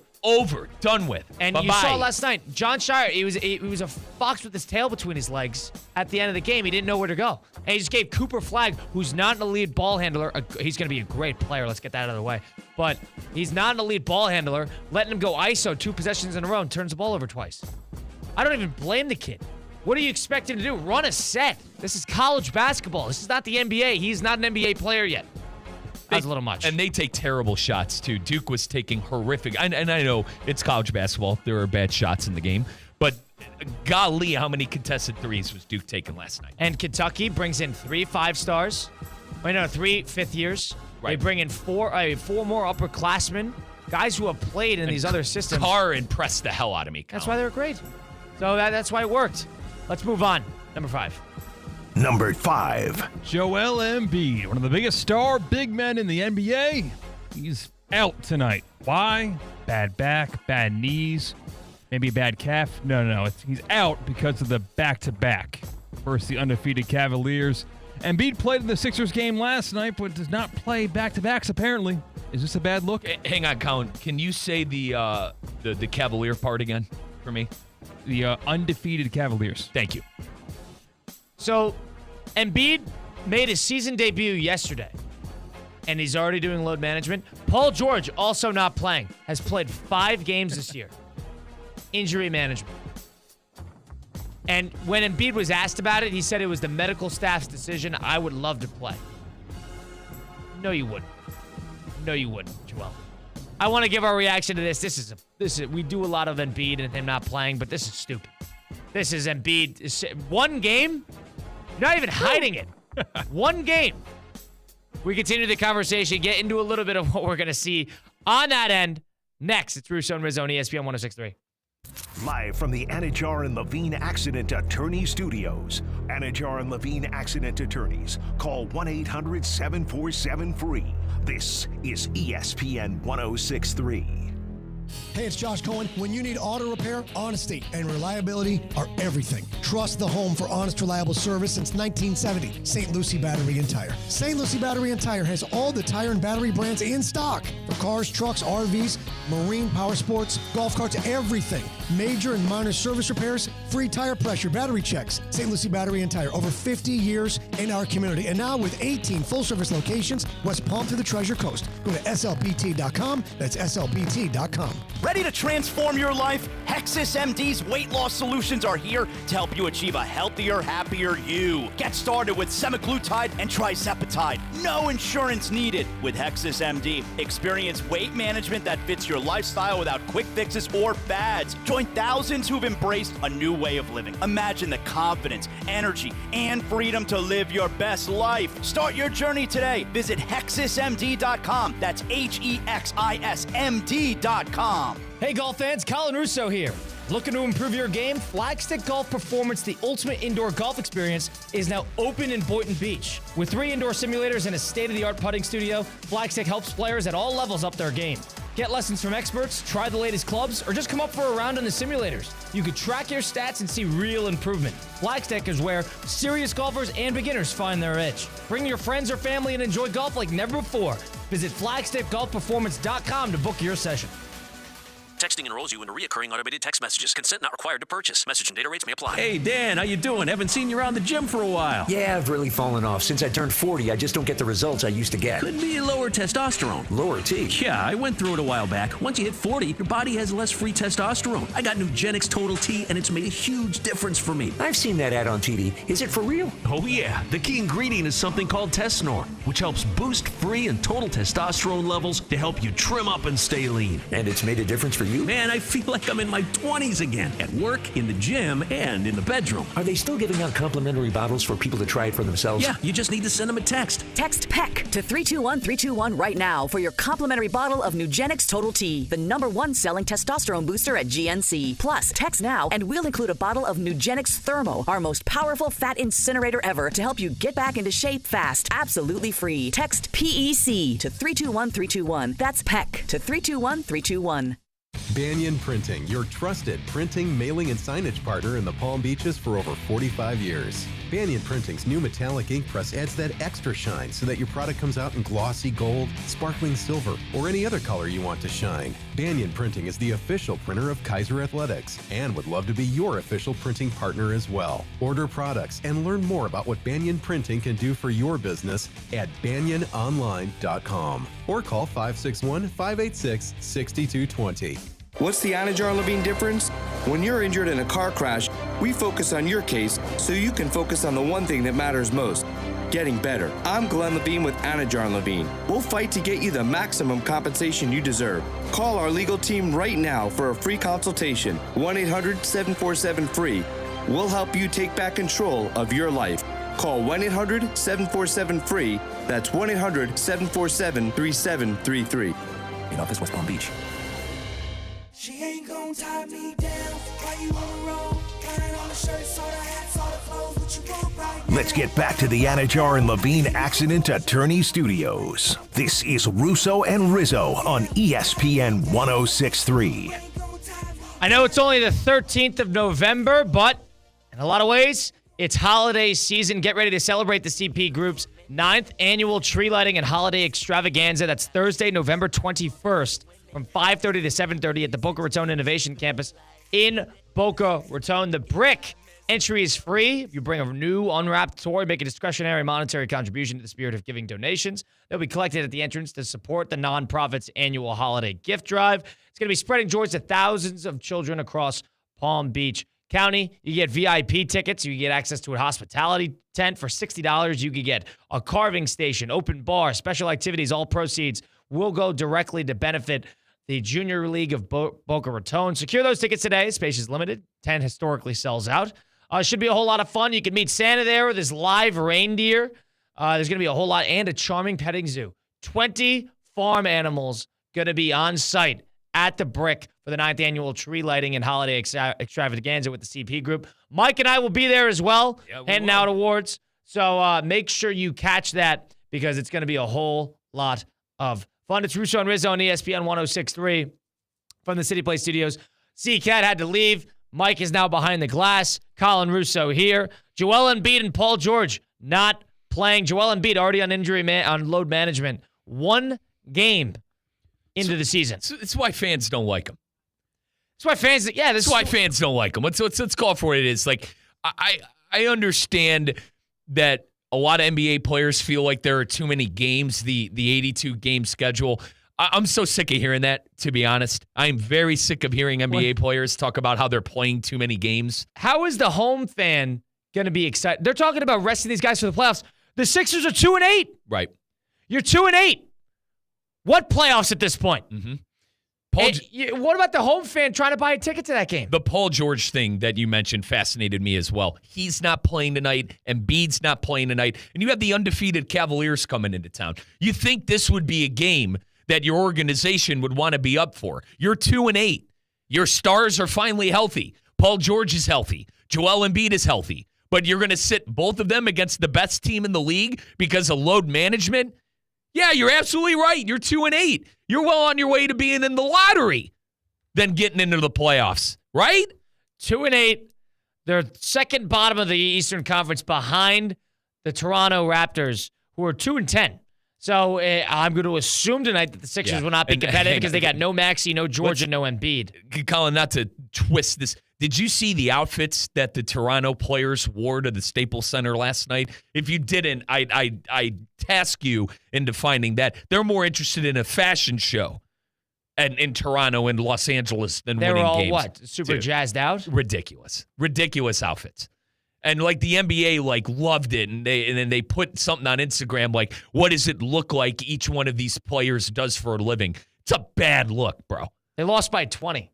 They're horrible. They're missing Scotty Barnes. They're missing Bruce Brown. And I forget who the third one was. And they showed up to the arena wearing God only knows. So one of them had a damn cowboy hat. Yeah, the one of them had a the one guy had a cowboy hat. It looked like he was going to a rodeo. All you could do is laugh about where these priorities lie. It just tells you, it goes to show how little the regular season matters when you could be 2-8 and you could capably rest your two best players and your third one is hurt. Agreed. And I'm going to reiterate the fact. Too many teams make the playoffs. I'm going to reiterate the fact that you are playing the Cavs, too, who are undefeated on the year. You think this would be a game where you could have your fans get some excitement. My uncle has a saying, golly, hopefully this game brings us some excitement, where you're not getting excitement from tonight. Now, maybe as a Cleveland fan, I'm going to have to eat my words a little bit. But this is an awful look for the Sixers and the two players, and it's also an awful look for Adam Silver and the NBA. Did you see their dance around when they asked Embiid why he can't go? He's like, I wish I could go. It's the medical staff's decision, and if I'm basically out of my hands. That's the way they dance around any sort of punishment. Colin, if I am the 76ers,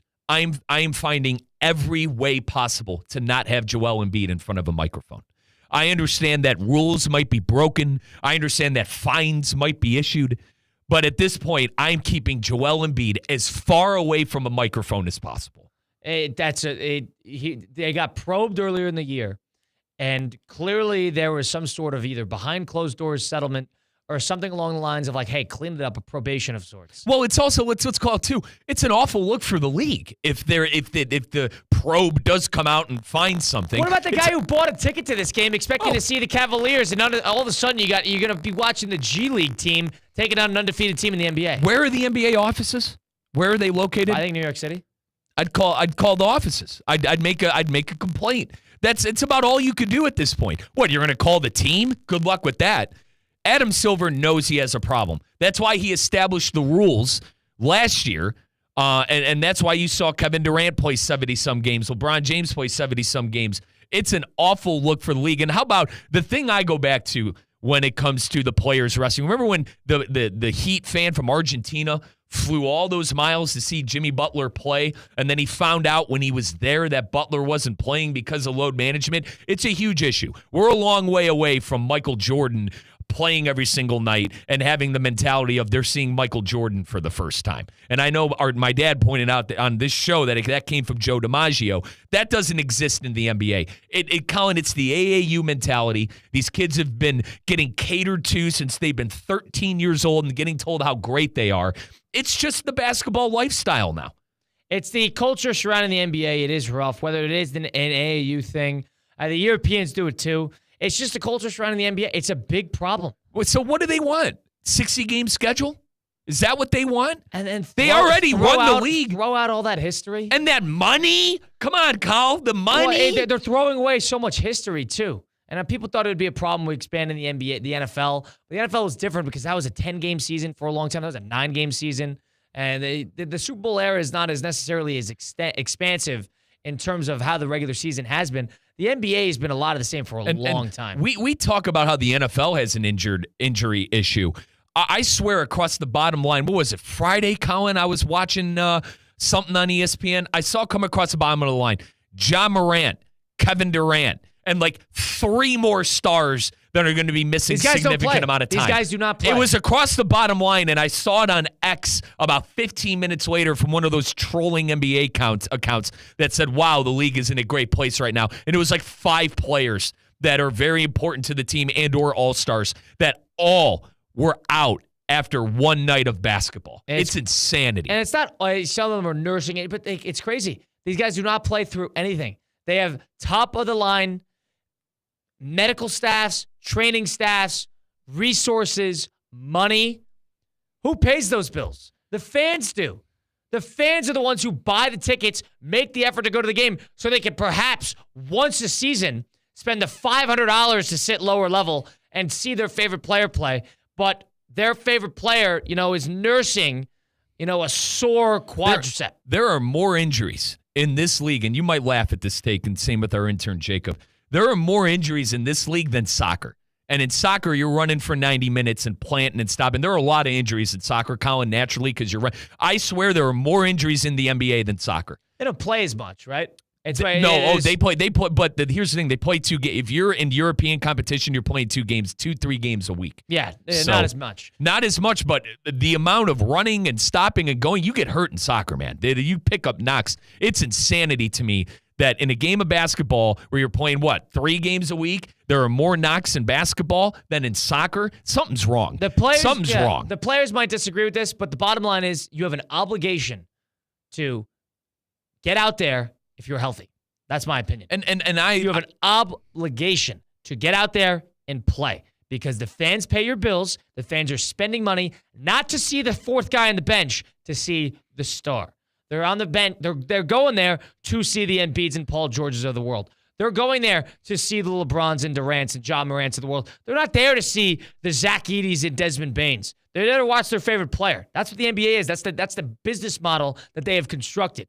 You have an obligation, in my opinion, to play if you are healthy. And I don't mean to act like Father Time over here, but when I grew up watching Kobe and Shaq. I grew up watching LeBron, young D. Wade, Dirk, Steve Nash, Sean Marion, Tim Duncan, and they played every single night. All right, a David Stern led league. Those guys were playing every single night. And now, what in the hell is this league turned into? A David Stern, if he were alive, he'd be disgusted. Yeah, disgusted. He would have never given the keys of the car to Adam Silver. And I know Adam Silver has done some good things for the league. I understand that. But too many times he's let the players walk all over him and get their way. And it's only a matter of time. You heard it here, Colin. It's only a matter of time till that schedule gets shortened up and that the owners get screwed out of that home team money. I don't think they're going to ever shorten that schedule. In a lot of ways, only a matter of time. If anything, it's expansion. They're going to make more teams and I more hope you're games. Right. I think they would benefit off shortening the playoffs. But you understand where I come from. It's a players' league. They get whatever they want. Players' league, 100%, no doubt about that. And Silver. That's why I think Silver is kind of a phony, CEO commissioner of that league, is because he does it. LeBron is bigger than Silver. LeBron is more pulled than Silver. Out of all 3, and I can't believe I'm saying this after the Astro nightmare that was the baseball commissioner, I think he's the worst commissioner out of the 3, and I don't even think it's close. And Bettman's probably better than him. The hockey one? Yes. Okay. The thing about Bettman is Bettman can't market his players. He does a terrible job with that, but he puts on a good product. And the NHL is huge, I feel like, obviously in Canada, Russia. Oh, it's regional. Right. That's the thing. Right. Like, in Colin, you growing up in Connecticut, you'll have to tell me, but in Cleveland, man, we weren't. I'll tell you what, we weren't watching hockey, brother. There's no team. I could promise. There's no team. Knew nothing about hockey. It's region. Knew nothing about hockey till I moved to Peoria. Baseball and hockey are regional sports. And to Manfred's credit, he was willing to change some things. He shortened the games by doing the pitch clock. He tried to enhance offense, got rid of the spider tack. Now, he mishandled a whole lot of things. Mishandled how he handled the entire Astro situation. The jury's still out on the expanded playoff. And you mentioned the marketing your stars. I feel like baseball has a problem with that. It's getting better, but still has a problem with that. But the NBA, nobody is better at building brands than the NBA. Nobody. Those guys are the biggest stars in the world. Now, the problem is you don't watch the NBA for the NBA. You watch it for the brand nowadays. I agree with you on that because the NFL's brand, in my opinion, builds itself because it's football, right? Yes, okay. I would agree. Okay. And it's such a star-run league. That's why they get away with this stuff, right? That's why Popovich originally didn't get penalized when he created load management. That's why the Miami Heat looked and saw what their rival in the Western Conference was doing and emulated it, right? It's not a coincidence that Eric Spoelstra and Pat Riley and the brilliant minds that run the Heat started doing what Pop was doing because they wanted to be rested when they met up in the finals. It's a big problem. The NBA this is the regular season. You're making it unwatchable, and no in-season tournament's going to help that because there's no incentive to play. The Emirates Cup, we had big action last night. There's nothing that's going to incentivize it more so than getting players to play somehow, some way. Now they're incentivizing. Excuse me. What's the word I'm looking for? Incentivizing it with money. Thank you. With money, each player gets $250K. If they win that ridiculous tournament in Vegas. That doesn't do anything. I'm talking about generally regular season, not just for the Cup. Generally, you got to find a way to incentivize or penalize in order to get these guys on the floor. Their wallets. Their paychecks. Don't sit out games. At what point is this going to become a thing in the NFL? At what point are players going to rest games in the NFL? Is that ever going to happen? If they expand that regular season, it's certainly a conversation. I thought, and I think I even brought this up to you, I thought you might see teams doing it in college football this year with the extra game. Now, it's a very select amount of teams who are very confident enough, number one, that they could rest a player, and number two, that they know would probably be in a situation where they're in their conference championship game. It obviously did not come to fruition because of how competitive college football is. It's also less games. But I see what you're saying. NFL. And do you think it's already happening with the wide receivers? No. We've talked about the receivers extensively. What do you mean? Like who? Like the receivers who say, hey, man, give me my money or I'm not going to play. That's sitting out. I'm talking about rest, injury management. At what point is this going to come up in the NFL? And it's probably the only way it won't. The only way, I guess the point I was trying to make is the only way it does is if there's a contract dispute. Maybe. But if you have 18 games, don't need this game as much. In the thick of it, maybe you have a 2-game lead. Do you really need to play? So instead of Patrick Mahomes starting this next week, since they're 9-0, I'm going to see the gunslinger who never beat Ohio State, Chad Henne. You never know. You never know. It's a bad precedent to be set among stars. They should not have that much power. Joel Embiid, Paul George, not playing. Paul George, he has played 5 total games. Embiid has played 4 quarters. And they are not playing due to injury management. Said it was a medical decision. What a load of crap. And Paul George did that crap in Los Angeles too, Colin. He sure did. And then he's on his podcast bashing the Los Angeles Clipper fan base. So I cannot take these guys seriously. I cannot take these guys seriously. You have an obligation to play if you're healthy. There's a Clipper fan base, by the way. That's news to me. They got that great arena. It's Russo and Rizzo on ESPN 106.3. We close out the program next. Stick around. ESPN 106.3.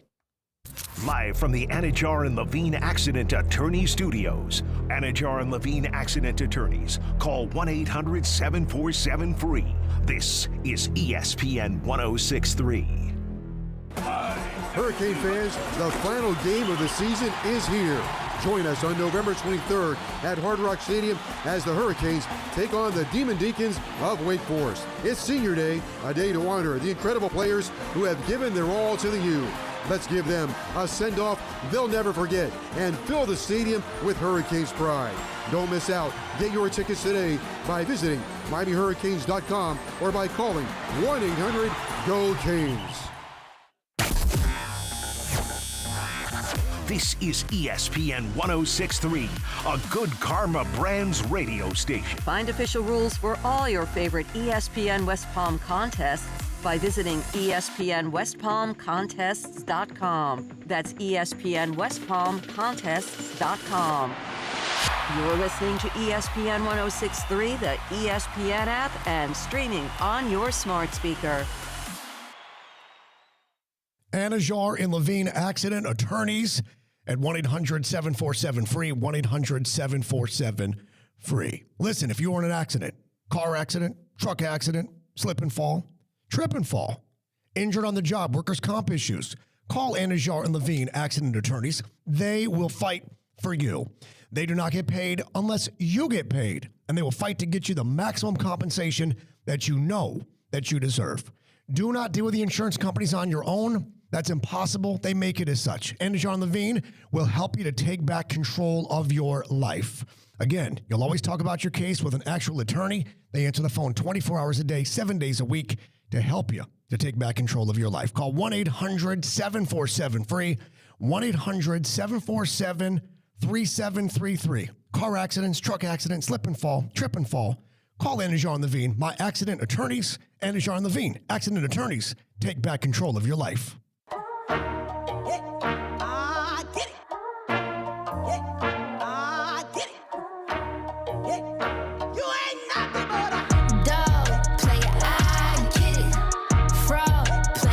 Let's get back to the Anajar and Levine Accident Attorney Studios. This is Russo and Rizzo on ESPN 106.3. Rolling on here, closing out the program on a Wednesday edition of Russo and Rizzo in downtown West Palm Beach. It is pitch black outside already. Wow, unbelievable. Colin Russo, Mike Rizzo behind the glass on ESPN 106.3. Got the lighting here. Beard's coming in nicely. I'm raising money for cancer awareness, the Cancer Alliance of Help and Hope, for the 9th annual YLS No Shave November fundraising event. This event was created not only to bring more awareness to men's cancer issues, but also to raise money for the Cancer Alliance of Help and Hope. It's an amazing local nonprofit organization right here in Palm Beach County. The event, of course, began November 1st and will continue into a shave-off on December 3rd from 5:30 to 5:30 p.m. to 7 p.m. at the iBar at PGA National right here in Palm Beach County. If you want to fundraise, if you want to help commit to a great cause, you could give some financial contribution to my specific grouping. I'm going to be raising money throughout the process for men's cancer. All you got to do is text MEN9, MEN9 to 71777. That's MEN9 to 71777. It'll give you a link directly to my page. If you're feeling generous, please, it's for a great cause. I will be shaving this beard. It's coming in pretty nicely. And that has been your hashtag beard check. And it's coming in, and it's getting a little more red as the day goes along. It's going to, be a rat's nest by the end of it. But I'll tell you what, that Irish side is coming in on that beard, partner. Amen to that. So I got a little bit of that red side. But in the meantime, No Shave November. There's our update there, about a little under halfway through. Wow, it's already halfway through. Unbelievable. Shane Waldron was fired last night as the Chicago Bears. As the offensive coordinator, he has been labeled the official scapegoat for everything that's wrong with the Chicago Bears at this point. Anthony Richardson going back to quarterback for the Colts. Shane Steichen changes his mind and his decision. Flacco back to the bench. Richardson reset back to the front. I really find it crazy how bad Flacco played, though. I told you the numbers. He almost gave him no choice. He had 7 touchdowns to 1 interception in the 4 games he played for Richardson when he was hurt, and then he officially gets named the starter and just blows, like the best word I could come up with that. He blew up. Almost gave him no choice, Yeah, and I applaud Steichen. I think he is a good head coach. I think he is the answer there in Indianapolis. I don't think he has a lot to work with at that quarterback position. I hope Richardson can turn it around. But I still have a bad taste in my mouth the last time I saw that young man play. Colin, he's got all of the physical attributes. He is just a... Well, we've been hearing this ever since he was drafted. Exactly. He is just a chiseled human being. But I go back to his time at Florida, too. What did he do at Florida to earn himself a top 5 pick in the NFL draft? Obviously, the analytic nerds fell in love with him. The combine nerds fell in love with him, and he got drafted in the top 5. And Colin, let's call for what it is, too. Who's that GM over there in Indianapolis? His name is slipping me. But Chris Ballard. Him and Steichen fell in love with him, and, prove us wrong now, right? It's put up or shut up time for Anthony Richardson, I feel like. Yeah, I agree. And the one thing I'll say is he's 22 years old. He is younger than every quarterback entering the draft this year. Younger than every quarterback entering the draft this year. And the young man said all the right things at his press conference. He was thankful he sat out. He was thankful he got to learn from a veteran like Joe Flacco. Show progress. You don't need to be great. Show progress. And they're still, and believe it or not, they are still in that playoff race. Yeah, and Bryce Young did. He showed progress. You don't need to be great. You need to show progress. That's the key to the castle if you're Anthony Richardson there. And, Flacco gave him no choice. Oh, God, he blew up. He like my computer on remote at the golf tournament. He blew up. He's more capable of being that backup role and being that safety valve than he is being the headhunter go-to. Unless he has Kevin Stefanski, man. Maybe the Browns just re-sign Flacco and they just make the playoffs again. How about that? If what, for the next year? Next year. Just re-sign Joe. Just re-sign Flacco. Have him work with Stefanski. I am a little worried what the old man told us, how he doesn't, think Stefanski's job is safe, which I think is insane. It wouldn't surprise you, though, because the Haslams are some of the worst owners in sports. Nonetheless, Flacco out, Richardson in. Well, let's go through this. If there's going to be head coach openings in the NFL that we presume, the Jaguars will be one of them. The Bears, of course, will be... Hang on, man. Peterson has that team fighting. Jaguars will be one. You're not biting on that today? No. The Jets will be one, of course. The New Orleans Saints will be one. The Raiders? Listen, Tom Brady's in the building now. My guess is yes. Me too. Brady's in the building, and our content director and our boss, Brian Rowitz, huge Raider fan. I even think he's at the point where he doesn't think Antonio Pierce is going to be there anymore. Right. Raiders. I'm going to say Bears. I think Eberflus is done. I just don't think they want to belly up that whole leadership in midseason. What are you going to do, Bears? Are you going to lay over and die, or are you going to try to save your season? And how about that game against Washington, Colin? If that pass gets batted, they're 5-2. Are we in this mess with the Bears that we are now? I know you hate the what-ifs scenarios, buddy, but you think, man, their season really went awry when they didn't bat that ball down in Washington. It was a turning point for sure. But Lost 3 in a row. They were terrible for every drive of that game except for 2. So, offensively at least. Well, Caleb Williams has been and statistically, I hope I'm wrong on this because I crowned Caleb Williams the next big quarterback in the NFL. I'll have to eat a huge crow if he's not. But, Colin, he looks like the worst rookie quarterback out of all of them so far. I don't even think it's close. He's in a number 1 overall pick situation. His coach is probably on the hot seat the most of all of them to get fired. That has a lot to do with it. Off of that, too, it wasn't the normal number 1 overall situation. Everyone would, at least we thought, yeah. Everyone, including myself, would DJ Moore, Keenan Allen, DeAndre Swift, Cole Kmet. Jaguars, Jets, New Orleans, the Raiders, and the Bears. The 5 openings at head coach? Dallas. Dallas, probably. Definitely. At 6. Definitely McCarthy and I don't the think Cowboys. I don't think you'll see a surprise with the Bengals. And also, it wouldn't surprise me if older Jerry Jones did not fire McCarthy either. Well, no, his Would you agree his on contract this? expires at the end of the season. But would it? All right, you would have to re-sign him for another contract. Let me rephrase. Maybe a 1-year deal, 2-year deal. Where's the confidence of actual? If he's going to re-sign, he's going at to be this there for a at couple this years. point. I think Mike McCarthy's lucky to have a job. I think he'd take anything he could get. No, but I don't think that doesn't make it. Coaches don't give those out. A 1-year deal, a coach 1-year deal. Well, let me go behind the thought process on it. The 1-year, 2-year deal is this was a washed year. Everyone got hurt. Let's try it again. We have a 2-year. What do we think the Cowboy window is? 2 years of competing for I wouldn't titles. Necessarily. Isn't the idea you want? They could afford it if they want to fire him. Well, a I'm 1-year not. deal. I guess I'm not buying into the whole Sanders situation that I've been hearing. How Prime is going to come and save the Cowboys. I think Sanders screams the Raiders. Well, he could direct where his son can go, and it's a matter of Brady likes him and the whole thing. To your point, we've already been seeing Shador kind of parading himself and the Raiders to take him in the draft. Now, I want to remind the young man he doesn't dictate where he goes. The Cleveland Browns, if they have the number 1 pick, could very damn well draft him. He could pull an Eli Manning, but that's a horrible look. He could, though. So, if anything, those 6 spots, the Jaguars, Jets, the Saints, the Raiders, the Bears, and likely the Cowboys, will be 6 openings for a head coach. That is going to be a lot. And it was 7 last year. Talk about turnover. And this is going to be 13 brand new head coaches in a 2-year period. That is absurd. Talk about a short leash. It's a win now league. It's an instant gratification league and an instant result league. They look at all these successful teams and want to be like them. The problem is the roots, Colin. The roots aren't there to be a Green Bay Packer. Which of these is the most desirable job? Oh, boy.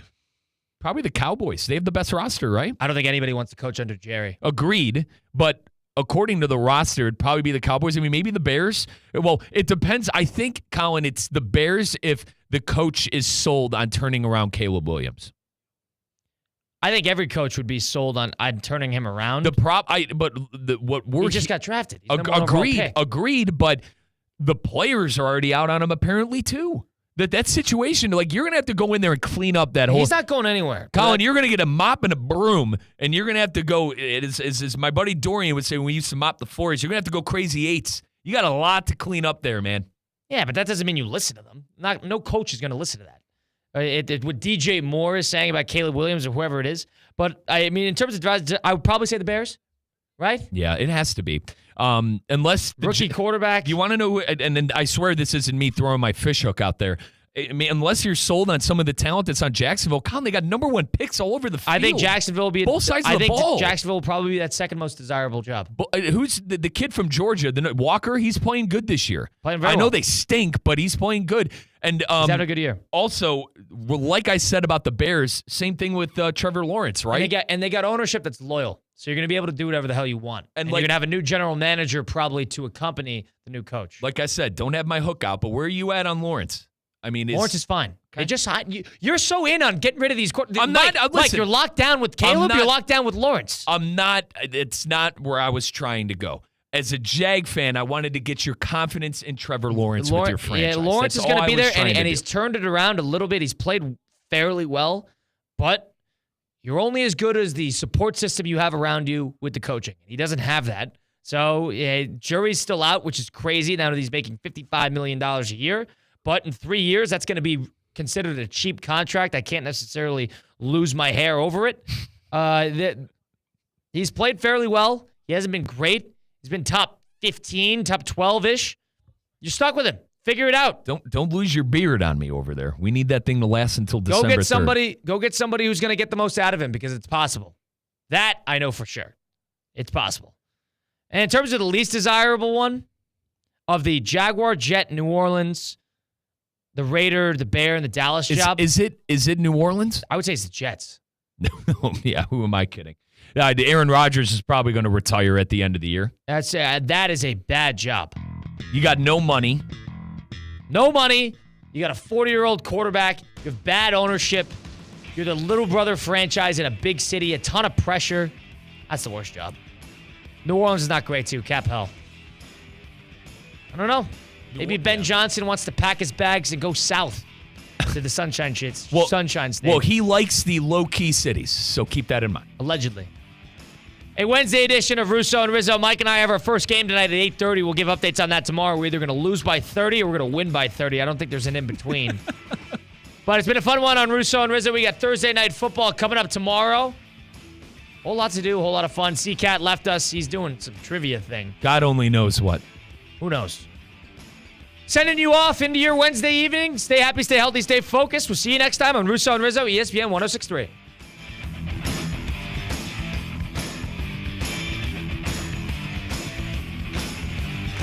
Kaiser University's flagship campus, the 100-acre residential campus at 2600 North Military Trail in West Palm Beach, extends Kaiser University's educational